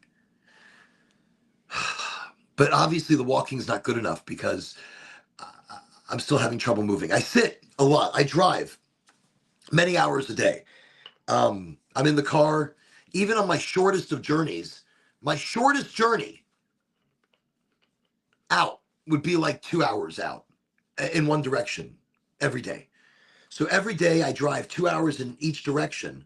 So, but that's at my shortest. At my longest, like going to Miami from here or going to Pensacola from here. I haven't done Pensacola in a while. I haven't done the Panhandle like that. I haven't visited Tallahassee in ages. But there's really not any reason to visit Tallahassee. I'm just saying. I'm not being like if you're watching this from Tallahassee and you're like, yo, you're being down on Tallahassee. Have you been to Tallahassee? Have you? Because if you have, it's okay to drive through because there's shit to do. It's like the capital of Florida. But if you're not working there, there's really no reason to be there. Just keep going. There's other cities. There's other wonders in Florida. Don't get stuck in Tallahassee and think, oh, I'm here in Florida. No, you're not. Florida is anything Miami up to Port St. Lucie. And then Orlando. And then Daytona. That's Florida. Oh, and then you go to the west side of Florida. And of course you have your Tampa and everything that surrounds Tampa, like your Crystal River above and all the way down to Tampa. But Tampa, to me, Tampa, Florida is that whole area. Like Tampa is Largo. Tampa is Clearwater. Tampa is St. Pete. All of that should be Tampa because everybody feels like that's Tampa. It's like, where are we? I mean, we're in St. Pete, we're in Tampa. So it's one and the same. That's kind of awesome energy out there. And there's a lot happening. And then, of course, Florida would be anything really nice beaches. And it's so many different things because it's spring break in the Panhandle. You know, spring break in the Panhandle, not so much Orlando. Miami. Miami's hot like fire. And so it creates certain vibes. It creates certain cultures. I don't know what the fuck I was talking about. There you go. Let me see. You won't get it. It's a drive-through. Yes, it's a drive-through. What's a drive-through? I don't even know the fuck I was talking about. And now I don't know what I was talking about. And I look down at the comment and it says, yes, it's a drive-through. What's a drive-through? I drive a lot though. Wait, Tallahassee? Thank you. Thank you. I appreciate that. Thank you. So I drive around Florida a lot, but I haven't been in Tallahassee in a while because there's no reason for me to go, then I'm just not going. It is a drive-through.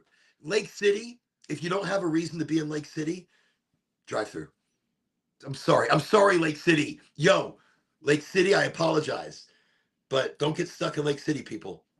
Go settle somewhere else. Nothing against Lake City. Yo, I apologize deeply, but it's a drive-through. Same with Tally. Tally is Lake City, Panama City, drive-through. Well, I mean, look, if you like Vegas but without gambling, if you like more of the you might be a redneck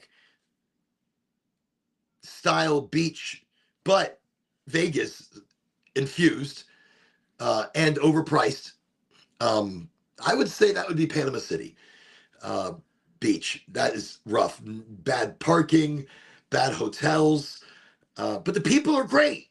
Holy shit, the people are fucking amazing. The people in Panama City are like, last I remember, nobody was mean. Everybody's like so cool and so like right on. And the beach was beautiful. Early morning as the sun was coming up, being there on the beach, pretending to meditate because I suck at it, but still kind of living in that now. That was cool. So even though it may not be my cup of tea, there are really cool moments that you can experience with there are really cool moments that you can experience. So the Panhandle is definitely a taste to be acquired. Same with Pensacola. I can't remember anything in Pensacola that's of overexcitement. Florida's big, but there's like a big chunk of it that nobody gives a shit about. I know. That was really mean. I'm being real. They do make a good honey. There's Tupelo honey, and there's good homes. There's good homes. There's, you know, something that is true. No, especially I was looking at land when I first came here to Florida. I was looking for land and where I could park my RV. 7, 8 years ago. 8 years ago now. No, 7 years ago. 7 years ago, I was looking for land, and I looked in Panama City. We're right outside of Panama City, and there was lots of land at great prices. But it's a food desert. There's nothing fresh, nothing immediate. Everything that you would want to experience and need in life is just not there. So you forget about it and you don't think about it. I've traveled many different places throughout the United States, and we have a lot of food deserts where they have standard items, but they don't have fresh vegetables necessarily, or a variety of fresh vegetables. And instead, they may just have a lettuce, or maybe radishes are a rare thing. And they're like, oh, look, radishes. I haven't seen radishes in a very long time.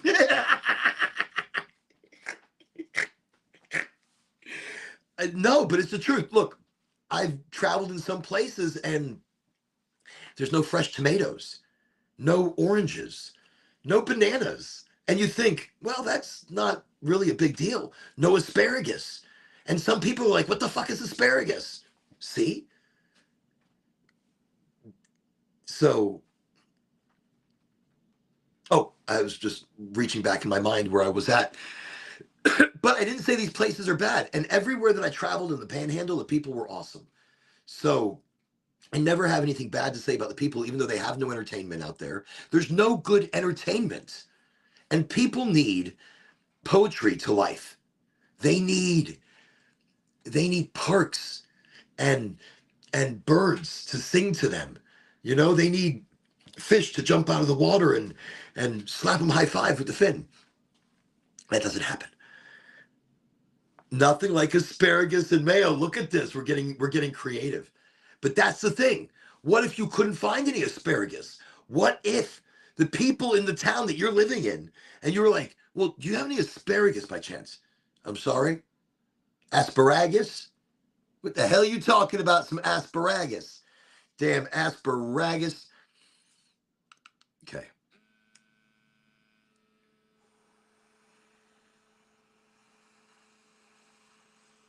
Okay. That's Cadillac Rainbow rosin. Wow. I want to tell you something about that. What I just did, if you do that with a distillate, you'll sneeze. If you do that with a product that has additives that are not cannabis, you will cough and you will sneeze. But I feel like sneezing now. Just a little bit now because I said it. Aldi's is fantastic, yo. You got fish and alligator in your backyard? Let me tell you something. There's nothing like some alligator. Alligator is some tasty shit. Alligator is flipping delicious. It's like a gamey chicken, but stays more moist. And you can do wondrous things with alligator. Alligator, I love. That's a big number one. And if they're in your backyard, listen, nobody knows if an alligator. I do it as well. So I've got like 6.5, 7-ish acres, under 7 acres. And we have a 7-footer, 8-footer with one eye because I shot the other one out. I just did. I feel like Peter Pan with him sometimes. Like I can hear it ticking late at night. I'm walking the land. It's like tick, tick, tick, tick, tick. I'm like, he didn't swallow a clock or anything. I don't know where the fuck I'm getting it from. I was like, but okay. So no, fish and alligator in the backyard. Aldi's is one of the grocery stores we have here in Florida. You know something? I like Aldi's. Great prices, but not on everything. Like you don't really want to shop their meat, but you want to get their salmon. You want to get the salmon, that's a good deal. And it's good looking salmon. Maybe I shouldn't have said anything. Because now that I said something, all the salmon's going to be gone. But it's beautiful fucking salmon. And you need salmon for a good diet. You need salmon for good fats in your body. Look, we're not eating enough smoked salmon. oven baked salmon. Delicious. The body accepts it gorgeously. It works into the good oils for the system, good oils for the hair, good omegas. It's already utilizing the natural omega-3s in the body. I mean, just gorgeous stuff. Um, you get gators. You know something? We get them here. I've got a coulee pond. I've got a big bunch of. I know there's more than one, and we have lots of ducks. We raise some ducks and some chickens, and we've got some doggies. And yeah, it's very exciting. The gators, I'm sure they visit. I'm sure we've lost a few ducks and chickens that way. And it could be the gator because there has been some intense damage to the barn. But no, salmon is great. I like all these. Good deals, but not on everything. And then some of the things like their potato chips taste stale and they're really hard. Like they grew the potato really rough in life. Like they were mean to their potato. They're like, listen, get big, be tough, get big and be tough. I scraped my knee. You're a fucking potato. You're a fucking potato. You're going to scrape your knee. Worse things could happen. You could be steamed alive.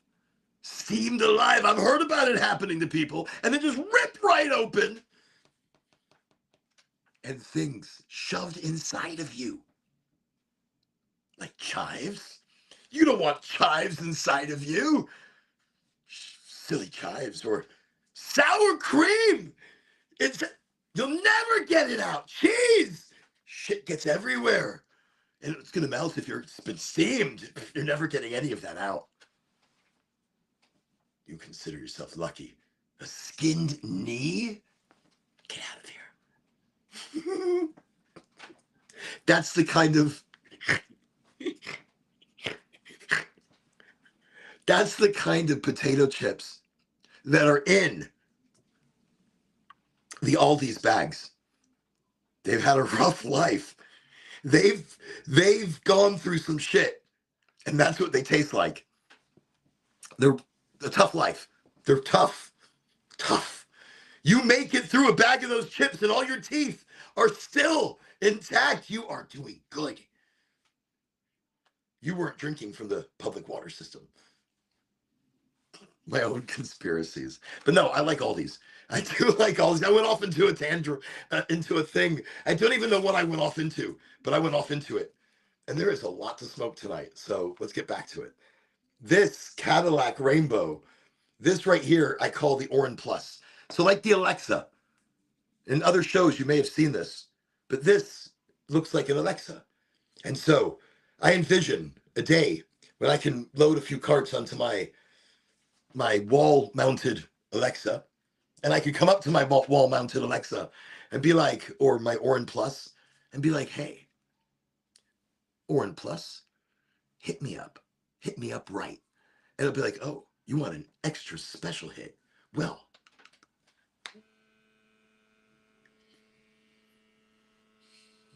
ooh, oh, that smells good. If that was rosin, I couldn't do that. I can't do that with a distillate. Wow. Intense smell. That is just, and it's all at once, so I'm going to have to let that kind of digest. If that was not a good, clean, beautiful flipping rosin, there is no way I'd be able to do that. That was serious. Let me just follow that up really quick. It's a little rough on the nasal passage, so I don't recommend it necessarily.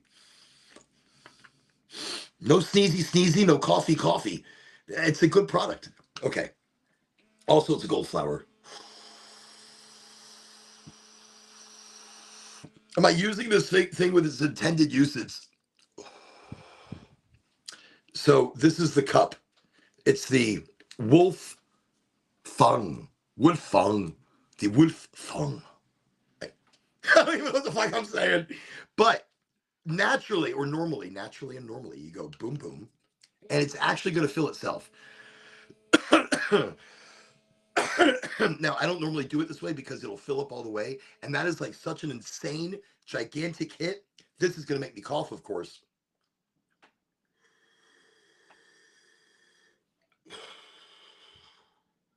and you drink it in. By drinking it in, you are getting such an insane hit at one time. It's a lot for your senses. Not bad. I wouldn't recommend doing it all the time. It's overly flavorful on the palate, so it's very strong of rosin. And that's really all I taste right now. Mm.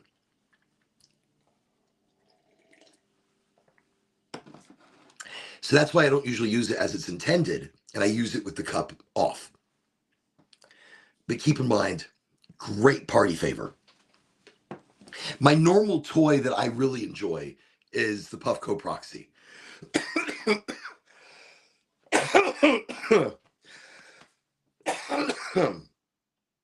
One of the things I was learning with Kiyong or Kuyong. So when I have a lot of congestion in the chest, and I feel like the chest is kind of taken in too much, you just start gently tapping and pulling your arms out and in.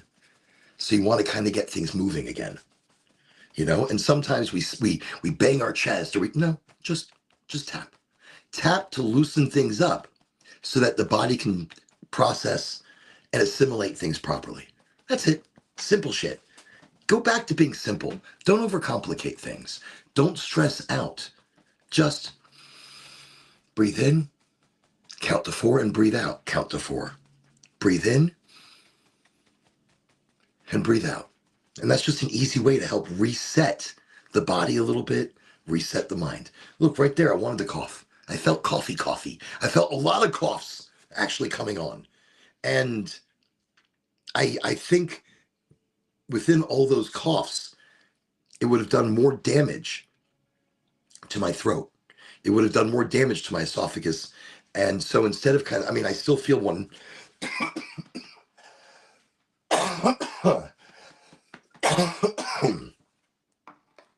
That's a lot.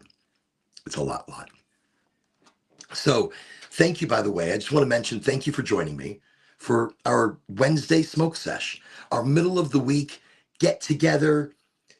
You know, the middle of the week, 8 a.m. on Fridays is a Ketong show on Channel 15 that starts it. Channel 15's got some shit going on. Channel 15 has got like some excitement happening.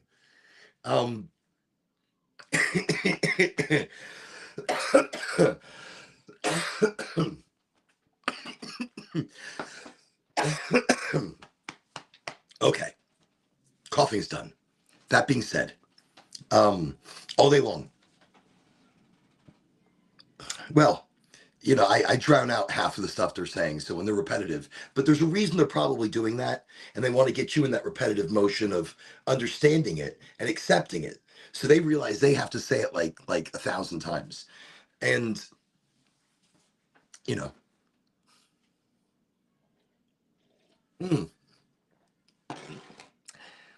I guess I'm streaming on Twitch. I probably should have some like music in the background. Maybe I should try doing just a Twitch stream, doing some gaming, some Red Dead Redemption. Maybe that new one, I was going to call it the Silence of the Lambs I've been playing. So any gaming, what gaming am I doing right now? Not much. Not as much as I was. I'm playing something called Dredge on the PlayStation where I'm fishing for shit. And there's another game. The older I get, it shows in my gaming, because I used to play like Gran Turismo, beautiful racing games for very long periods of time. I'd get very serious about that shit.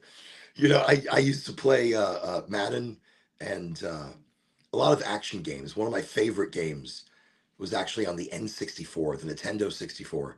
It was called Perfect Dark. One of the best first-person action shooters in so many different ways. It was just so intelligent. And back then, for a game in its early stages, it's non player characters, it's NPCs, were so intelligent, and they learned. I mean, this is something I didn't see games doing usually. I mean, you learn the pattern and you could beat the game. But Perfect Dark changed. That was one of those games that changed with you. I used to love gaming. Look, on the Microsoft, not even the Microsoft, what was it? It was the, I can't remember the system now. See, this is what happens. You get old and you don't remember anything. I want to say it was Microsoft.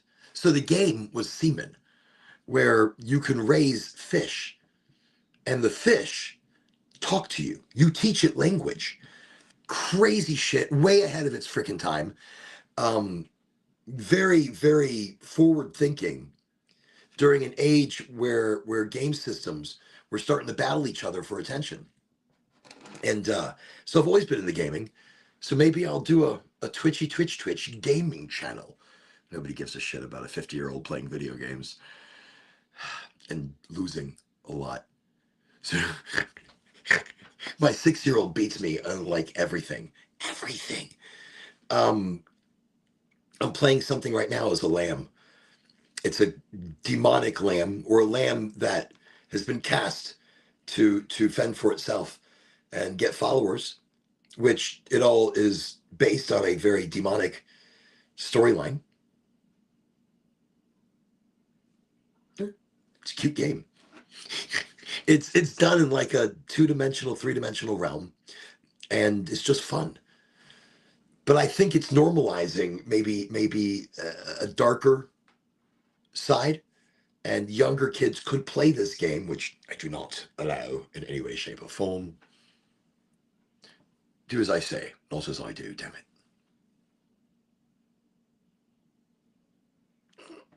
The bug is still here. And the bug seems bigger. Like the bug has expanded. Like it stopped trying to get out, but instead it was like, I'm just going to stay. I'm going to stay, and I'm going to kind of swim closer to you.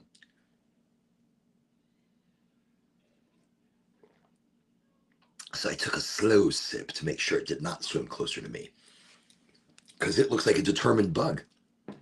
So that's not a bug I want to swallow. Not that I want to swallow any bugs. Just so we're coming to the end of the podcast. We're coming to the end of this conversation, and we've really not even touched on anything that and that's what this podcast is. No expectations. It's just a conversation. That's it. About anything and everything and nothing at the same time.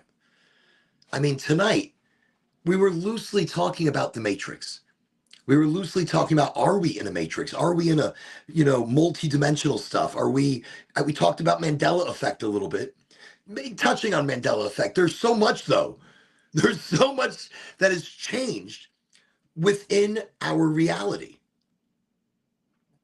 Even within my current understanding of our reality, I feel like I've gone through shifts that have not just been like deja vu, or maybe this is something, but instead definitely this is something. And I think if I'm afraid to approach it, afraid to talk about it, afraid to understand it, then exactly that, I'll be afraid to understand it. I won't be able to almost go to that next level and say, I accept something has happened and I want to learn more about it. I maybe want to learn more about who I am now and why and what happened to create this change for me. Whether I initiated it or something else, like a meteor coming out of the sky, I still swear it hit us. I felt the heat, the sky light up like something never before. It was so big, and then just other direction. I can't explain it, and everybody that was with me cannot explain it.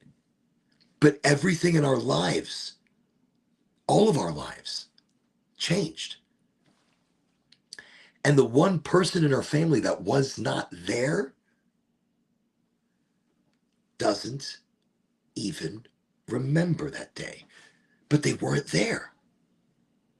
So, and they're different. That's so mean to say, but it's not mean. And they're different in a little better way. I mean, only person in the family that was not there that evening is different.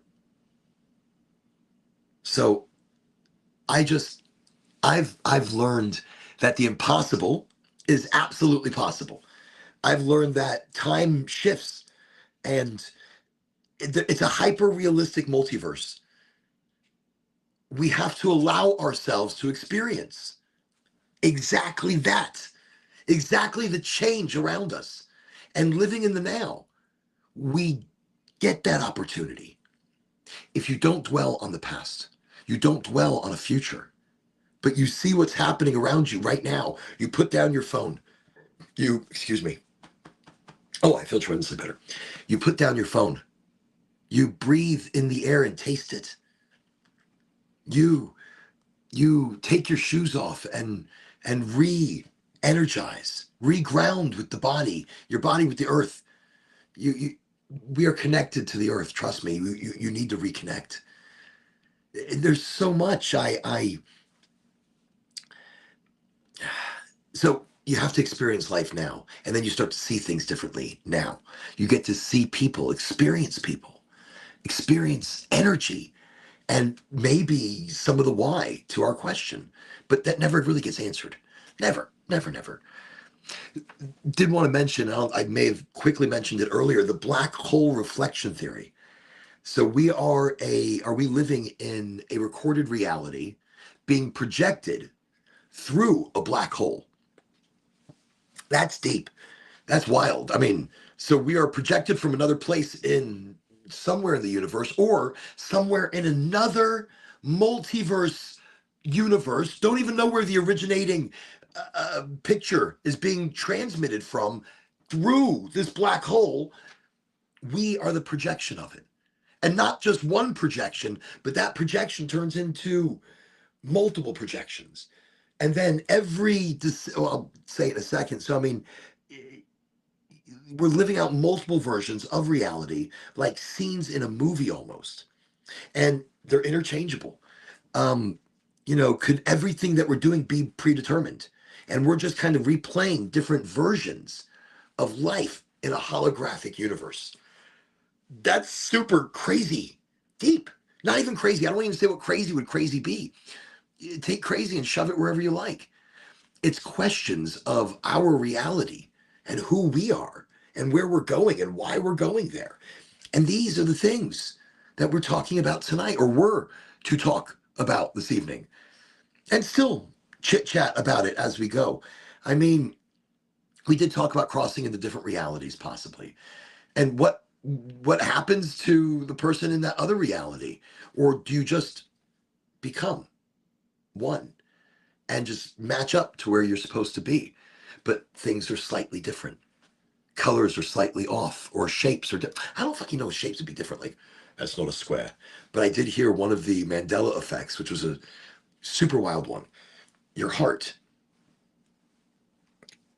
I remember it's right there.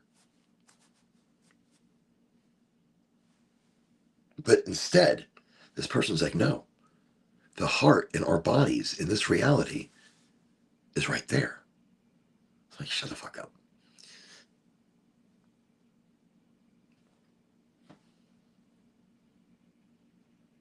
Is it? I mean, I remember it like it was here. Like the heart was sitting here. Like the heart is here. But the guy was like, no, it's right here in the middle. Like, but that's like a small difference. Like maybe one person's heart is here and one person's a little bit more over here, where everybody's fucking heart is in the exact same place. I would imagine everybody's heart is in exactly the same place, which is really interesting how different we are as even an individual species, that in the variation of things, our hearts are in the same place.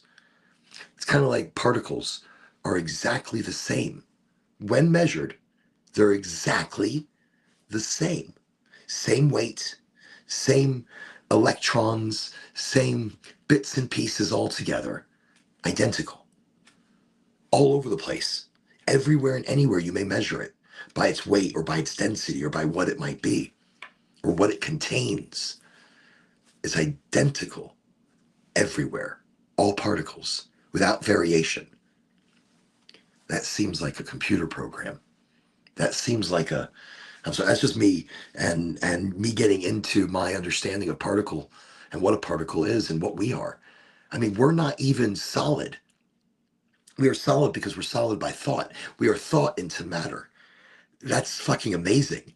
That's amazing that we do not realize the ability that we have as the individual to create magic because we are magic.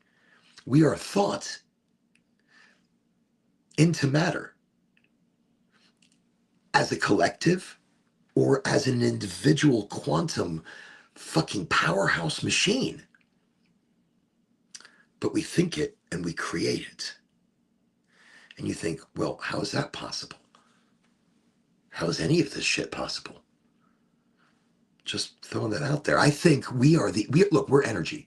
It's like water becomes steam, steam becomes water, and it's a cycle back and forth, but it still becomes the same. So we are energy, and we may change our form of energy, but don't forget that this is a meat suit wrapped around a bunch of bones. That's it. We are controlling this body like we control a vehicle, like we control anything else.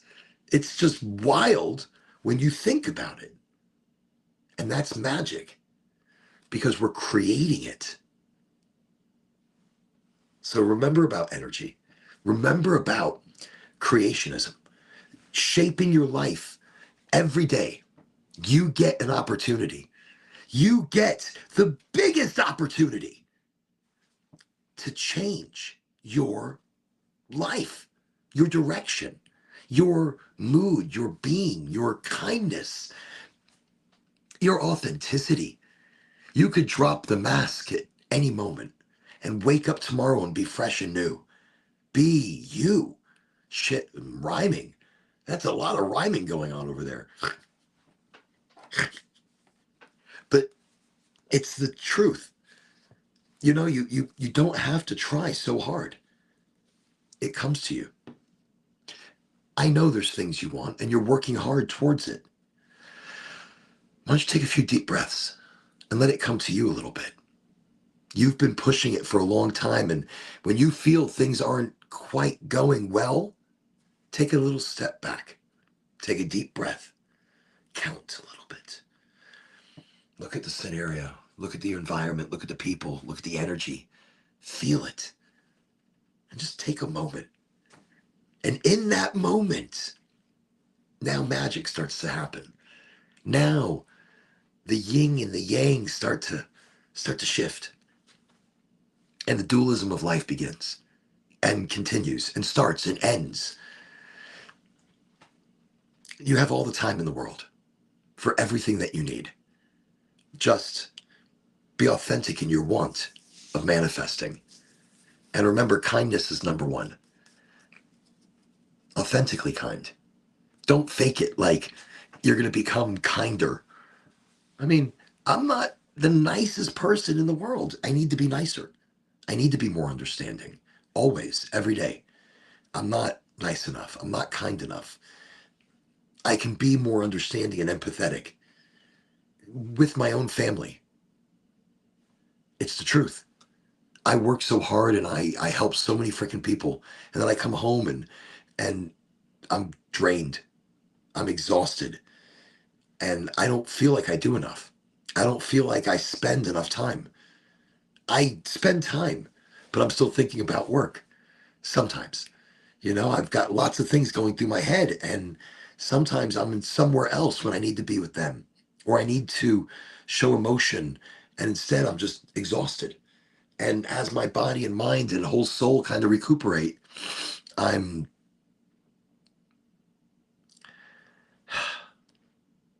I'm not enough. And so that's my want and my goal and my try. What the fuck I started talking about that all of a sudden? Uh, See, you get it out of my mouth as I speak it, and sometimes I'll forget what I'm talking about, and I'm okay with that. I really don't care. Oh, it's clogged.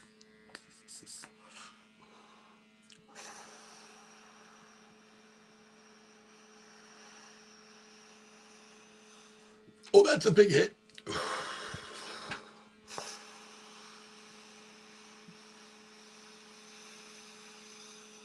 So that's Cadillac Rainbows, or Cadillac Rainbow from Goldflower rosin vape, live rosin vape. Fantastic. No, nothing added. It's the flower that you see, but it's been compressed under immense pressure and a little bit of heat. And it pushes out all these beautiful oils. And so those oils are collected, and that is what's put in. Now, it burns. This thing burns through carts like this. That's a half gram. I picked it up earlier, and I think I only took maybe 3 or 4 hits out of that before putting it on this machine. And this thing blows through it. And I will tell you, I feel much more high. Like extra notch up. So I'm always kind of high. When I say that, I'm not always high. But sometimes my pain is gone, and you can consider me high because I'm happy when my pain is gone. Or my endocannabinoid system's a little bit more balanced. And in that, my body is feeling pretty good. So I'd be considered high. Sometimes my mood is just right because my regimen is good. I have different things for different reasons. Because my stomach isn't bothering me. I'm not bloated because I was eating raw cannabis. So when I'm not bloated, I'm feeling okay. I'm feeling happier. I'm feeling high because now my mood is good because I'm not bothered. I don't have acid reflux. My neuropathy is not firing up, nor is my fibromyalgia. My arthritis isn't bothering my hands or my knees or my tennis elbows, which I call T-Rex disease, only because I'm like, like a T-Rex. That's what my daughter calls me when I'm in pain. And so when I'm on a proper regimen and people think I'm high, I'm balanced. I'm medicated. I am normalized for the rest of society. But that's cannabis for me. Yes, I'm getting high. Sure. I'm having fun with it. I've tried many different things like that. My father's English. And of course, cod liver oil. Let me tell you about cod liver oil. I grew up on that bloody stuff. And of course, olive oil. Let me tell you about the olive oil. You drink that bloody stuff. You get the unfiltered, bloody delicious olive oil, and you're going to drink that. You want that really inside of your body. Large amounts of it. Yes, absolutely. And garlic. Lots of garlic, turmeric, and ginger, and some other shit. But cod liver oil, oh, it's good for you. Oh, you're going to love it. You're going to love it, I'm telling you.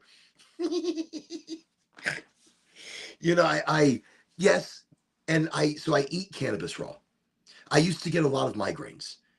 And I would take a shot called Imitrix. And it was a shot. My dad used to love giving me this shot. He would fucking love this. He'd be like, son, you've got a migraine. I'm like, no, it's just a headache, Dad. It's just a headache. He goes,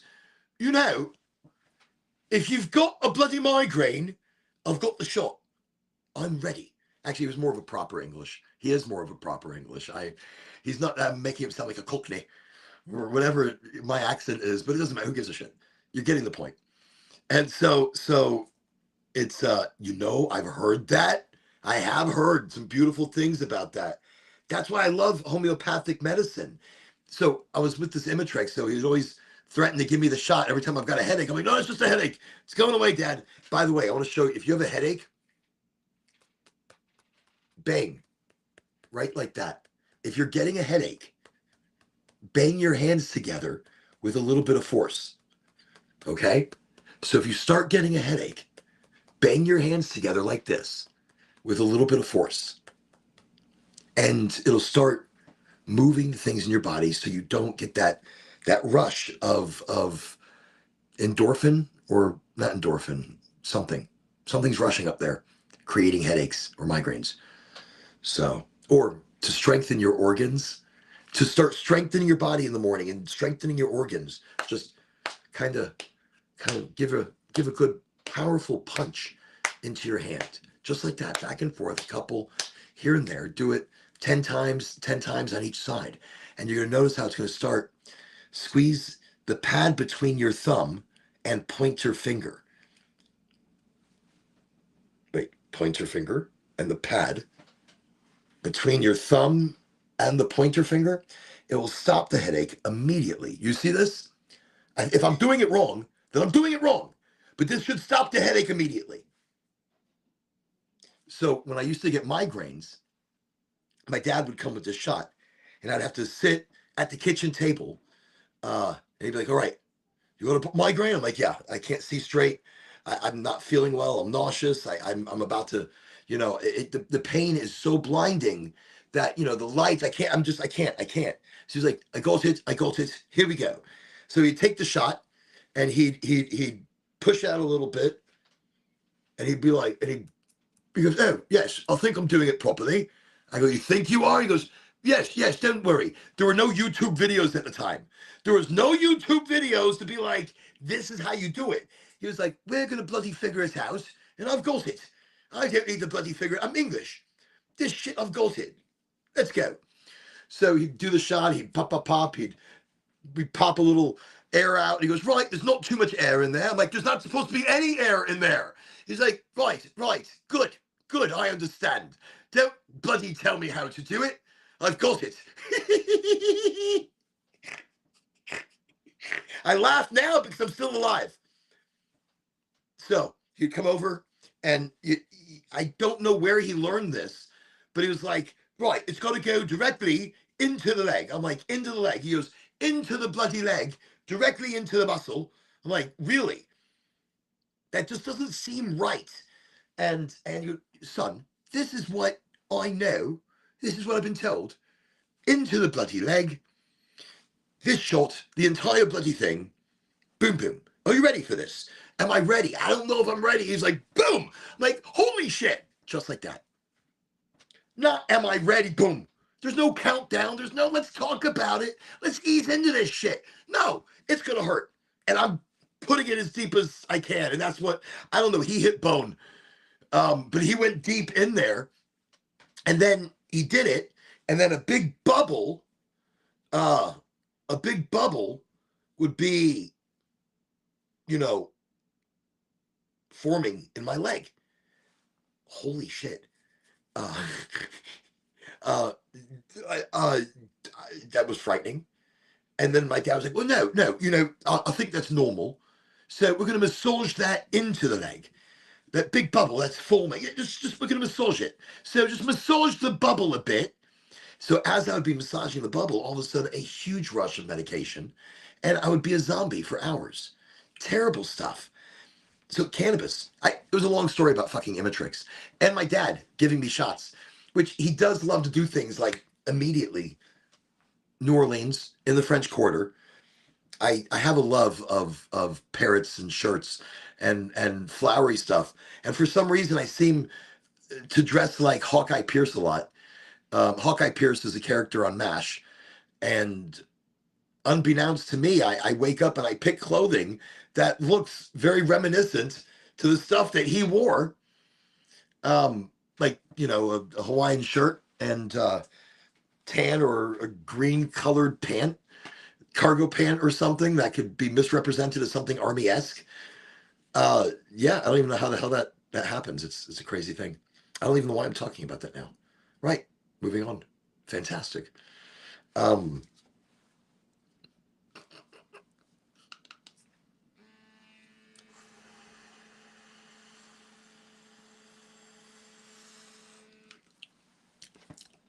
That is so good. That is Cadillac Rainbow. That is really good.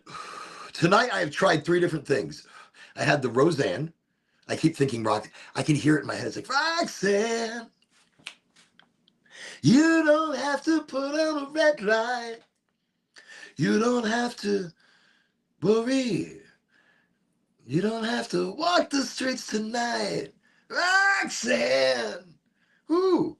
I don't know. It sounds like those could have been the words. But that's what I keep having in my head as I keep saying Roseanne. But I know Roseanne's another song entirely. I can't, I don't know where the fuck it is. It's like going for my musical knowledge. But that was nice. And that was like a hybrid, leaning hybrid. I wouldn't even say indica because I had enough, I got a clarity and an energy out of it, but not my euphoria or my creativity or anything that I was looking to kind of spruce me up. But then I smoked a 1 gram of the Voyager 1, again by Goldflower. They deliver, and I should have gotten delivery the other day, but I didn't. But I should have. It was just too late for me to get a free same day. And I didn't want to wait till the next day because I didn't have anything left. But I should have at that point. No, not in any way, shape, or form. I'm like, there's a chord or two that I probably could do. And for a moment, I might sound okay. Just like that long of a moment. But then that moment will go away very quickly. Anything like Joe Cockery, I can do. Any Cockery, I can do Joe Cockery. You know, I think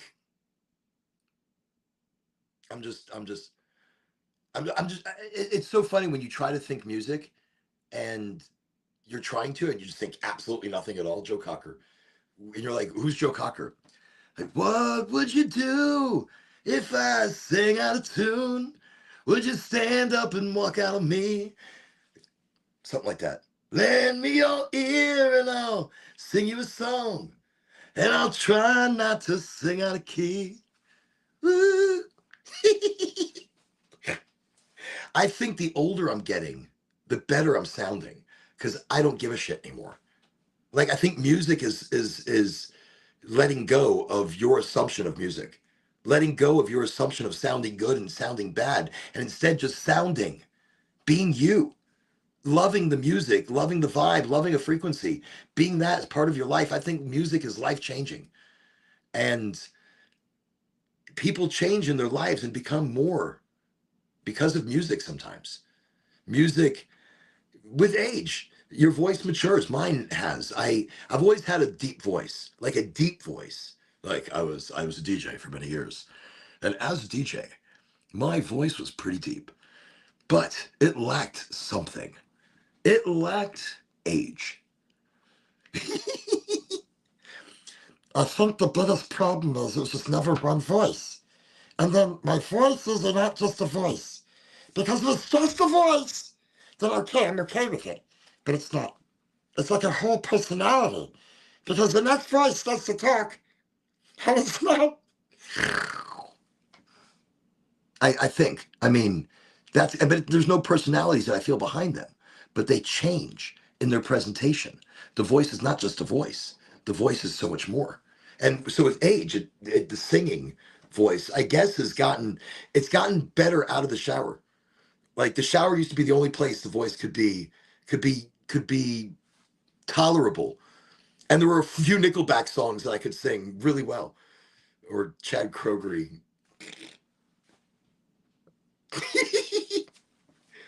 I try rapping. I have like on my YouTube or my LinkedIn or somewhere. I have it somewhere. I've rapped like 3 different times. I've done some really shitty raps. One was like a Dr. Seuss rap. That's I'm most proud of, I think. And then there's 2 others. And then there's 2 others. Two scared the shit out of me, just out of the blue. And there's 2 other raps I did somewhere. See, it was a sign falling on me, telling me something. Okay. But yes, with age, your voice does mature with age. But I think it also matures with soul. Like a blues singer doesn't sing the greatest blues until they've had to live the blues. There was a singer, I remember when I was in Sugar Land, Texas, growing up, as at a festival, and he was a younger guy at these events singing bluesy music. And he fashioned himself as a very bluesy kid. And he sounded good. Like he was singing some shit that was pretty cool. But then somehow I ran into him, or heard him like 10 years later, and wow, holy shit. And it wasn't about the music anymore. Like when I said it's not about music or sounding good, he stopped giving a shit what you fucking thought about him. He stopped caring because he had done it for so long in so many ways, it wasn't about that anymore. He loved the music. He loved to sing. And his voice matured, not just with age and time and with experience, but letting go of your assumption, his assumption, just letting go and singing. And there's notes I cannot hit. I'm not going to even attempt to hit. I fashion myself more like Blues Brothers. The more I smoke, the better I'll sing. I like karaoke. I like Elvis. Elvis is Elvis is everything, y'all. And Elvis is still alive. He's a preacher in like Tennessee or something. But I respect him. He doesn't want to be in the limelight. Okay. But I stopped buying his memorabilia when I found out he was alive. Now I know you're probably looking at me going, Elvis is not alive, Horn. Elvis is the king. He is the king. He is the king. Look, yeah, don't get me started now, baby. Don't let me break out a little bit of Elvis. I've donned Elvis's costume or not costume, his ensemble many times for different occasions. So I just want to let you know, I love the king. I think Elvis is amazing. And my understanding of Elvis is something. I mean, I've been to Graceville a couple times, and I love Graceland. Beautiful place, but it's not a beautiful place because the things around it are not very beautiful. And even the place itself is a misconception of how you may see it or feel about it. All right. So 1 for the money, 2 for the show. I'm not going to do that. I'm not going to do it. 3 to get ready now. Go, cat, go, and don't you step in my blue suede shoes. You can do anything but get off of my blue suede. See, that's what's going to happen. I smoke and I'm going to sing because we're talking about Elvis. Elvis is not dead. He's not dead. He's a preacher. I forgot his name. It was Bob something. And I really believe it. I believe he maybe faked his death so that he didn't have to deal with stardom and the manager and life as it was being shaped for him. But he still loved music and he loved God, loves God and music. So he wanted to recreate his life, and people that followed him and go to his congregation don't care that he's the king of pop or the king of rock and roll. They don't care. They don't care that he shaped lives and destroyed lives, and they don't care. Nobody cares. Nobody cares. He's a different world and different life. And is it him? I'm such a conspiracy theorist. I heard about I've seen it on the TikTok a lot, a lot. Obviously, because it's in my feed because I'm watching it, but not that. I remember this from, holy shit, 30 years ago. I met an adopted brother of his, and we had a very long conversation. This Bobcat, this dude, has been in Graceland many times, even at the funeral of Elvis, flying away in a private helicopter. Just incredible coincidences between the two individuals. Same scars. Listen, you start breaking down the two individuals, and the two individuals become one. It's ain't nothing but a jailhouse rock, let's rock. Everybody, let's rock. I think Elvis shaped an energy and a people so much more powerful than I think even he understood. It, he loved doing what he was doing, and he was singing for such a long time before he found his swing and his sway and his energy. And wow, a fucking generation was born. I can see the pressure that would put on a person. So I respect that he's alive, but I don't buy his shit anymore. It's really weird. Like, I used to buy everything Elvis. I almost had like a shrine, even though I didn't know him. And why I attached myself onto Elvis, I don't know. But as a younger kid, that was my mask. That's who I wanted to fashion myself as. This rule breaker, singer, folky, poppy, recreationist he reinvented the wheel. But he didn't. In so many ways, he borrowed the wheel from other artists, other people that were being oppressed. You know, you look at at the time, the segregation, um, and in the clubs, you know, I think moves were adopted and borrowed.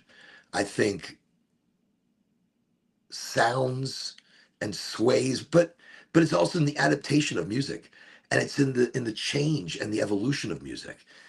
I think Elvis was an amazing character. I don't know why am I talking about Elvis, but he is the king. Absolutely.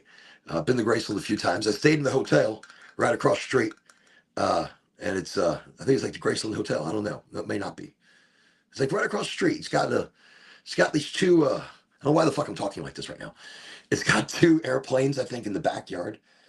Um, really neat. There's a bar downstairs, very Elvisy, and nothing but Elvis on the television. That was pretty cool. A lot of movies I caught up on, but I grew up watching Elvis movies, listening to his music. Huey Lewis and the News. That is a group I have not heard in ages. It's hip to be square, hip and everywhere.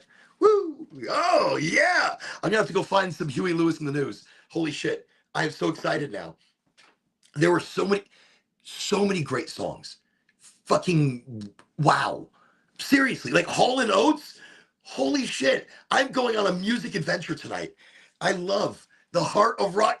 Yes, you know that if you need a movie reference, anybody, Back to the Future, you'll hear a lot of Huey Lewis music.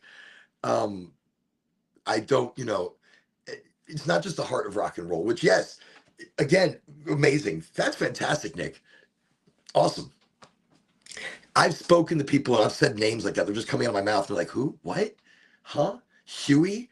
Huey who? I'm like, Huey who? Don't look at me like that. Don't talk to me anymore. I've got to go. It's terrible. But no, thank you for knowing Huey Lewis and the News. And they're a great group with so much diversity. There was a singer. There were so many singers. I'm like, there was a singer. You're like, yeah, Oren. There was a singer. You fucking narrow it down. You're like, good. You're like, woo! There was a singer. Angel Eyes. He was a blind guitarist. And there's a song so pure out of an individual when you hear it live that you can't help but cry because somebody blind able to feel love or see it, like I used to be able to feel color or something, like, or taste it. Blind man. uh uh, ah, this is what happens with age. You forget everything. But it's angel eyes, or these angel eyes my way. Can anybody help me? I can't, ah, I can't believe something like that. Great song. And it's not like the guy had an amazing voice or something, but he did. Like, there was something special. And if this is it, ooh, please tell me so. If this ain't love, baby, just say so. If this is it, ooh, yes. Damn it, I am all on Huey Lewis now tonight. I'm going to be rocking out the rest of the evening. I give my kids musical educations constantly. I used to. When they were younger, I'd be like, okay, what is everybody doing? What do you mean you don't know who Iron Maiden is? What do you mean Metallica? You don't know who Metallica is? The only rock group that incorporated incredible amounts of classical music into what they did, which is why people loved them. They were deep in their musical expression of heavy metal. My appreciation for all music is all music. Gypsy Kings. If anybody's ever heard any Gypsy Kings, you know, like Bamboleo, Bambolea, ba-da-da-da-da-da, woo. It's like seven guys playing the guitar at the exact same time, exact same notes, exact same vibes, and they are just vibing and moving and playing, and whoo, that is amazing. That is life flipping changing. Oh my God, no. Like, can I perform one of my raps? I can't even remember it, I don't think. Like, it's like right now my brain would be like, no. Wait. Uh, Maybe if I can remember a chorus or a chorus or something. It's not weed, pot, cannabis, Mary Jane. It's the wonder drug, been called by many names. It's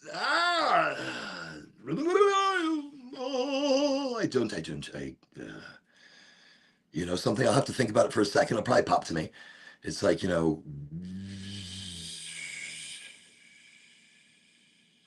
it's there somewhere. I I to me, I was looking for a way because I enjoy rap, but I suck at it. So I felt like, yeah, I can be like a cannabis rapper. So there were a couple late nights I was smoking a lot of weed. I'm like, yeah, I got a green screen. Watch this shit. We're gonna have fun. And I couldn't get it to work, like ever. Every time I tried doing it, every time I was doing these raps, it's weed, pot, cannabis, Mary Jane. It's the wonder drug, been called by many names. You got the CB1 and the CB2. Together, these receptors meant to balance you. Why can't this be the answer? Why can't this be the choice? Give us our freedom. Give us our voice. We need to legalize, medicinalize, something eyes in the legal eyes. I don't know, whatever. There's a lot more to it. And it was just it's talking about not just your cannabinoids, but the legality of it, the understanding of it, that we all have an endocannabinoid system. We're all the same under the leaf. There's another rap that actually I think there's parts of it that are really quite good, but it's education.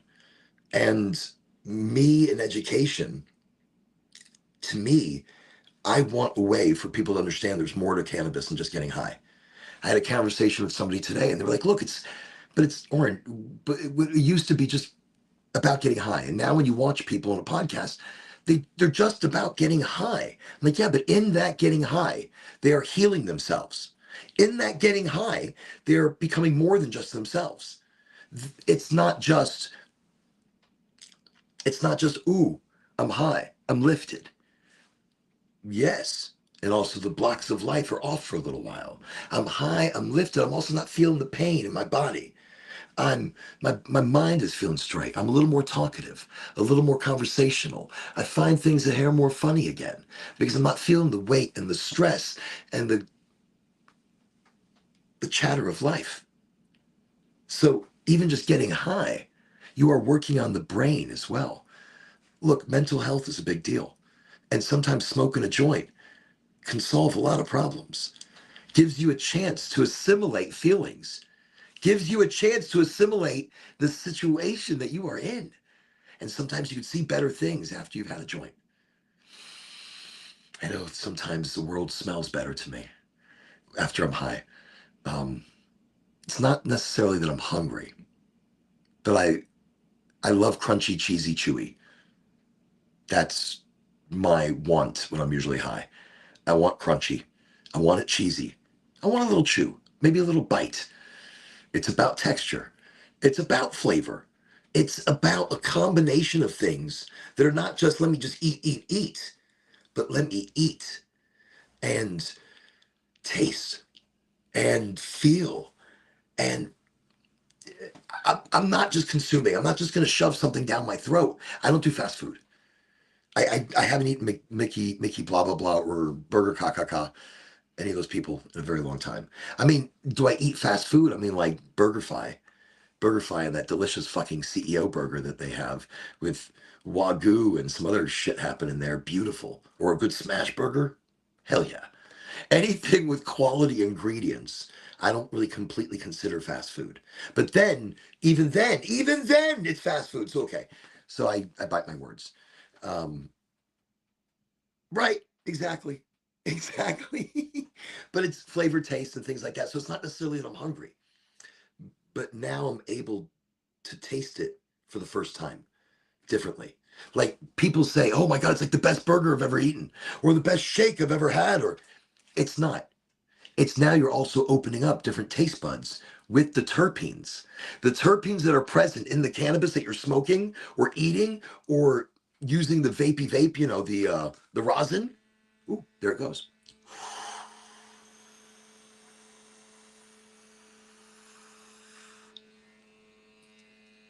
Okay, so they are affecting the way things taste for you. We only have, I think, like 6 or 7 flavors that we can actually taste. Chickens have like 16, 15 or 16 flavor savers or sensors. But within our individual sensors, we have a myriad that opens up as long as we allow it. But most times when we eat, we're not even eating and we're not even thinking. We're just shoving food down our throat. We're just. I don't know what the fuck that was. It was like spaghetti or some shit. And I was thinking about meatballs. I'm like, oh, I could choke on that. Fuck. But that's the thing. We're shoveling food down. We're just eating, and we're not tasting anything. Or we might taste some things like it needs more salt, or it needs more of this, or it needs more of that. So you're doing more just to taste it. When you could just take a moment and fucking take a breath, relax, and taste it. Taste life around you. Look, food itself is just a metaphor. Life is the adventure that you should choose. At every single moment. That's what this is about. Look, I went way over what I said I was going to do. I just kept talking. There's just too much good weed here. I want to smoke. But I can't smoke it all tonight. I'm going to try. No, I can't. I can't now. Now I'm done. I'm done. I'm done. I've gone way over. Thank you everybody for being here. And okay, maybe a little bit longer. Just the Roachy Roach. I'm just going to do the Roachy Roach and I'm done. I'm done. I mean, I've already gone this far. What am I going to do? You can't just like quit when you're like this far. I'm going to sleep well tonight. That's for sure. And with a storm coming tomorrow, I guess a little sleeping well is not a terrible thing. But that is, it approaches tomorrow. So tomorrow I'm going to cut down any trees that are still a danger. We're going to tie the house down to the other trees and the barn and anything else that hasn't been done. But I think it's already been done. Angie's amazing. She's been out there, all day preparedness for the storm so that we're pretty ready. There's a rooster we might leave out, he's a prick.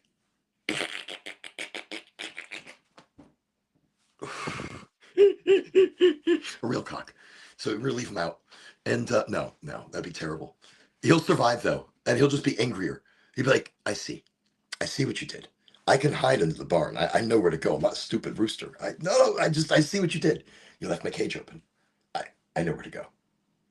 He's a smart rooster. Beautiful, and beautiful hens and babies and things they produce because we put them in a thing and try to create the same breed, chicks, to get more brown eggs.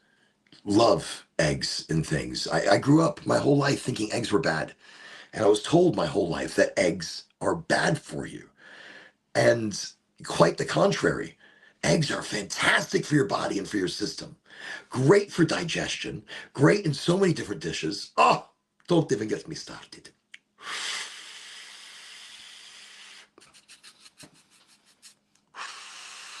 So some storm preparedness tomorrow. A lot of it. I think I'm going to go find the generator. I think tomorrow I should dedicate the entire day and the rest of this evening to finding a generator tomorrow. I have one. The incredible edible egg. Oh, it is true. It is true. It is so true. Nick has told us about the incredible edible egg. Isn't that a restaurant? And if it isn't, I know it is. But whenever I travel down to Tampa, there's like 400 egg restaurants, and they're all named different egg variations, which is quite a fun play on words when you see them sometimes for the first time. You're like, oh, I get it. And then you see another egg place like right at the corner down the street, and you're like, oh, I get it. And then you see another egg place down the street, and you're like, oh, it's like you see one Starbucks and another. You're like, okay, come on, there's just too much people. I mean, you saw a bunch of other egg places. Really? Really? Yours is going to be that original? There's 4 other egg places. What are you doing over there with your eggs? Okay, sorry. I digress. Earlier, I was mentioning how I'm not necessarily a positive person. And I'm not necessarily a positive person. I'm enthusiastic for life though. I learned that about myself, and that it wasn't necessarily positivity, but I do believe in being positive and more positively inclined through enthusiasm. We need to love life again. We need to enjoy life again because it is amazing. Even though we have a storm coming today or tomorrow, the sky this morning was the most glorious red and orange and pink and magical fire that brought on the day. Wow. I was in awe as that was coming into existence, and knowing that was a bad sign though, knowing that was, well, red skies at night. Is it night? Red skies at night. Oh, oh, red skies at night. Whatever. Whatever. Mm. I think this is the most I've ever fucking sung in a podcast at one time. Like, if ever it's tidbits of something, good weed makes you sing. I'm just, and this is the Roseanne. It's like Rosanna or Rosanna. It's gonna bother me, but I'm gonna go be listening to some Huey Lewis. You better believe that hip to be square. I'm gonna be all over the place. I'm gonna be dancing the entire rest of the evening. If you have not gotten into Huey Lewis in the news, you're missing out on some shit. Maybe some good In Excess. The Cars. Oh yeah. Or how about In Excess? In Excess. I can't even think of any of their songs right now. I'm like, uh, alleviate, emancipate, pum pum pum pum pum pum pum. Okay, yeah, no, In Excess is also one of those more alternative rock, but excellent, like before its time type of stuff. And the singer, I know the singer ended up dying so much. I was, for some reason I had Stone Temple Pilots in my head, like, way so long, the dizzy head has gone to sleep. Way too long, way too long. Something like that. Okay. That's in my head still, so that's messing me up. And I can't think of the other songs, but it doesn't matter. I'm all about Huey Lewis right now. That's like that's gonna be my vibe. I'm just feeling that. There's so many great songs. Or I might just watch Back to the Future because there's a new Back to the Future. Is there a new Back to the Future? Is there like something going on? Or there's a new Beetlejuice? I'm very excited to see that. Just Beetlejuice, Beetlejuice, Beetlejuice. You heard me. I said it. I did it. It was 3 times. But I'm very excited to see the new Beetlejuice. Love Keaton. Great actor. He has shown himself in so many different ways, in so many amazing ways over the years. Wow. Wow. As Batman, come on. Fantastic Batman. Even though nobody thought or felt like he was Batman, motherfuckers, he's Batman. He is Batman. An alternate reality freaking Batman. Come on. The movies, okay, just throw that out there. Some amazing stuff. Movies tell you a lot of what's going on sometimes. I think movies are disinformation. Movies are softening the blow for maybe what is happening, maybe what is really going on in the world around us. Oh, oh, that was tasty. Cadillac Rainbow, hybrid leaning, hybrid. I don't feel sativa-esque, and I use indica and sativa merely as terms for people to understand the beginnings of the up and the down, but they're not fair because it's not it. It doesn't really work that way because there's indicas that lift me up. There's indicas that make me feel good. I think the easiest way I'm going to say this and then end it kind of that people should be looking to solve the problem, bring a solution to what's ailing you. So sell the solution. And when you look for that or find the solution, your body regulates and changes. And you're naturally tired when you need to be tired. You are energetic and absorbing life properly, turning your food into energy immediately, like changing your metabolism. Instead of looking at food and gaining weight, just looking at it. I look at food and I gain weight. I smell it. I'm like, oh, this is fantastic. I love this. What are you eating? Oh, I love it. No, no, no, no, no, no. I cannot eat any at all. Never. If I eat it, I will gain like 17 pounds. I will smell it only. I will live vicariously. I will live vicariously through smell. And in that, I will still gain weight. That's how it used to be. But now, well, then I started eating raw cannabis and I started making tea. And when I made tea, you're dealing with CBGA, the mother of all cannabinoids, before she's been decarboxylated. And in that pre-decarboxylation,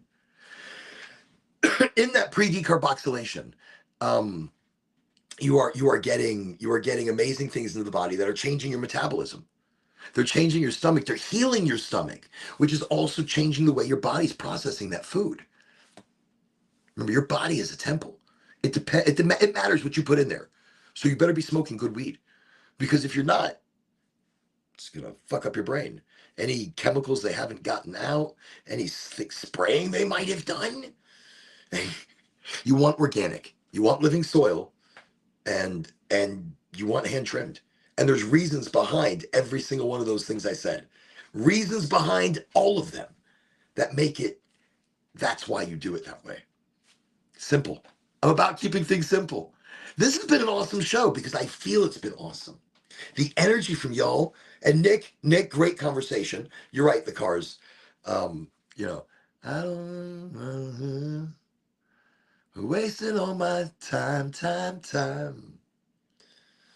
Even though you don't know clear, kind of lose my mind. Yeah. Okay. That's it. Now I'm just gonna be singing all night long, but I'm gonna go do some Huey Lewis. I told you, I start sounding like shit after a while. At first, it's like, oh yeah, it's all right, but then I lose it entirely. Have a great night. Have a great rest of the week, everybody. Catch me again Friday night, 8 o'clock, live. Same things, same places. That you find me now, you'll find me Friday night at 8 o'clock. And you too. I wasn't as big of a fan of you two. I was like, only because Bono, he freaks me out. I mean, the music's great, the writing is great. And with or without you, with or without you, I can't live. Wait, is that you too? With or without you, probably not. And I go. I think that's you too. Anyways, I didn't like Bono. I never liked him. I know, fucking great person. And giving back to people and doing for tribes and homeless and world hunger. And it's not that I know the motherfucker. I don't. I don't know. Something about him. He's Irish. I like the Irish. Okay, not a problem. But he doesn't talk like that. I don't think. I don't know. I don't remember listening to him at any point, but I remember he's Irish. And again, means absolutely fucking nothing why I don't like him. And I don't not like him. But like there's certain artists, for some reason, something irks you, like Paula Abdul. When she used to have the mole, she had like a mole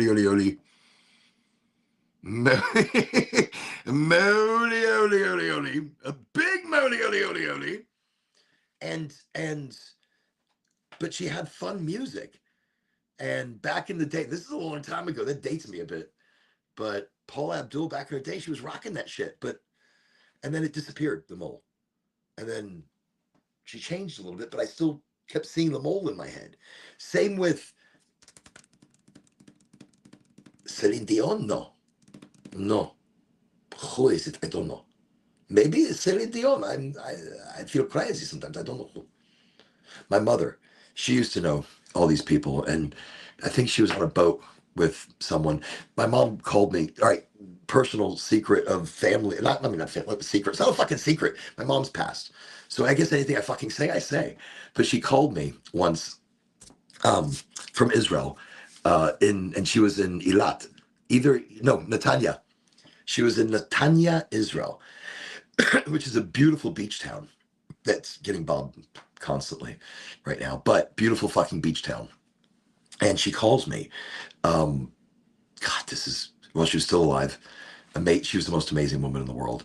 But she calls me and she goes, Oren, you know where I am right now? You're not going to believe. I don't even know who the hell this lady is.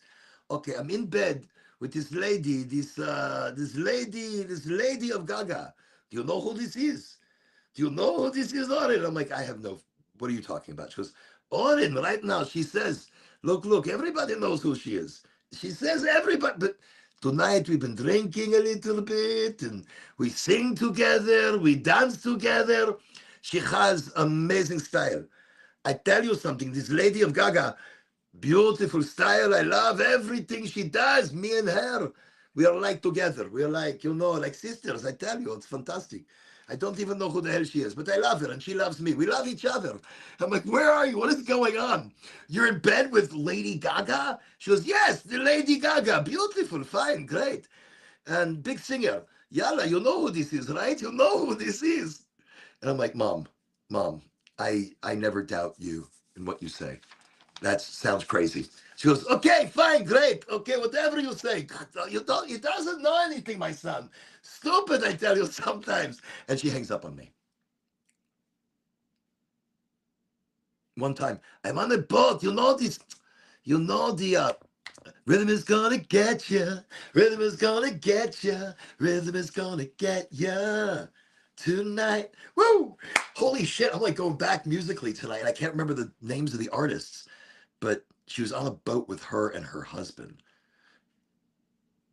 in Miami. This is so many years ago. My mom used to know their stage producers or something. She used to be a singer. My mom was a singer and actress in early Europe. And she was, again, it's you don't know people. You don't know people around you sometimes because they've lived many different lives. And I never knew my mom was so famous back in the day. And different times when we were traveling, people would bump into her. They're like, oh my God, I cannot believe. She's like, what? Don't. What? We were on a cruise one time. Look, I'm reminiscing about my mom, and now I'm going to be doing Huey Lewis this evening.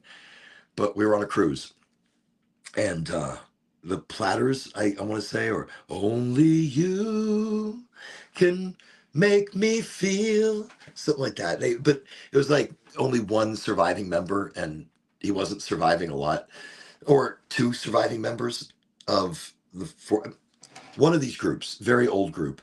And my mom, there was this one specific song that she loved, like loved. So we're on the cruise, we're front row in this very intimate setting, and these four gentlemen are up there, and they start singing the first song, and she's like, yes, and she's loud. She's always loud, and I used to get embarrassed by it, and when I stopped getting embarrassed by it, I soaked it in. She was amazing. She was living life without the care of anybody around her. She didn't care what you thought of her. She loved life, and she wasn't wasting a second of it. That's amazing. That's somebody living in the now without trying to, just being. And that was amazing. And that was her. So that specific cruise, I'll just finish the story and I'll be done because I can go on forever about her. So many stories about my mom. She had big red hair, amazing woman. I mean, ahead of her time, seriously, ahead of her time. So we're on the cruise and my father's to my left and he was like, bloody hell, son, she's going to do something, isn't she? I'm like, is there any way to stop her? No. I mean, she's been drinking a bit this evening. So really it's, we're going to try to stop her if she does anything. And so I think she wanted to hear Only You. I maybe like, I think that was her song. And she goes, so they start their second song and they're singing halfway through. And she goes, I want only you. Sing only you for me. Oh my God. And everybody was like, she's like, yes, okay, fantastic. And she went quiet. And she's, singing along with her songs. And the next two, three songs, she's like, what is this? I don't recognize these songs. I've listened to everything these people have done. What is this? Is something new? Because I don't like it. This is silly. So anyways, and then she screamed and she goes, listen, you fall up there. She stops the show. And hysterical though. When you take it in, it's so funny. It's life. from the viewpoint of sometimes some people can never achieve that kind of freedom in who they are and confidence in that, in their individual ability to get what they want. So she turned around, she goes, and both good and bad, okay? But she was like, okay, you do only you right now. I love it. I'm ready. Do go. And they were like, and they took a moment out, like, man, for you, you know something, we are going to do nothing else but that song. And that's a magical moment that is happiness. If I talk too long, I'll cry. From happiness, remembering joy, that is something that is remarkable in so many different ways that we're afraid to cry. We're afraid to show emotion. And my mom passed. Uh, Amazing woman. Called me from the most amazing situations sometimes and never doubted her. She spoke 14 different languages, maybe more. I thought she was a spy. Still think she is. Like, to the day she died, I was like, oh, it was a operative. Something happened. No, she got cancer. And she had a bone marrow transplant, survived through the 100 days of hell. That's what they call it. And ended up getting 2 infections and fighting them off. And we're like, wow, she is the fighter of fighters.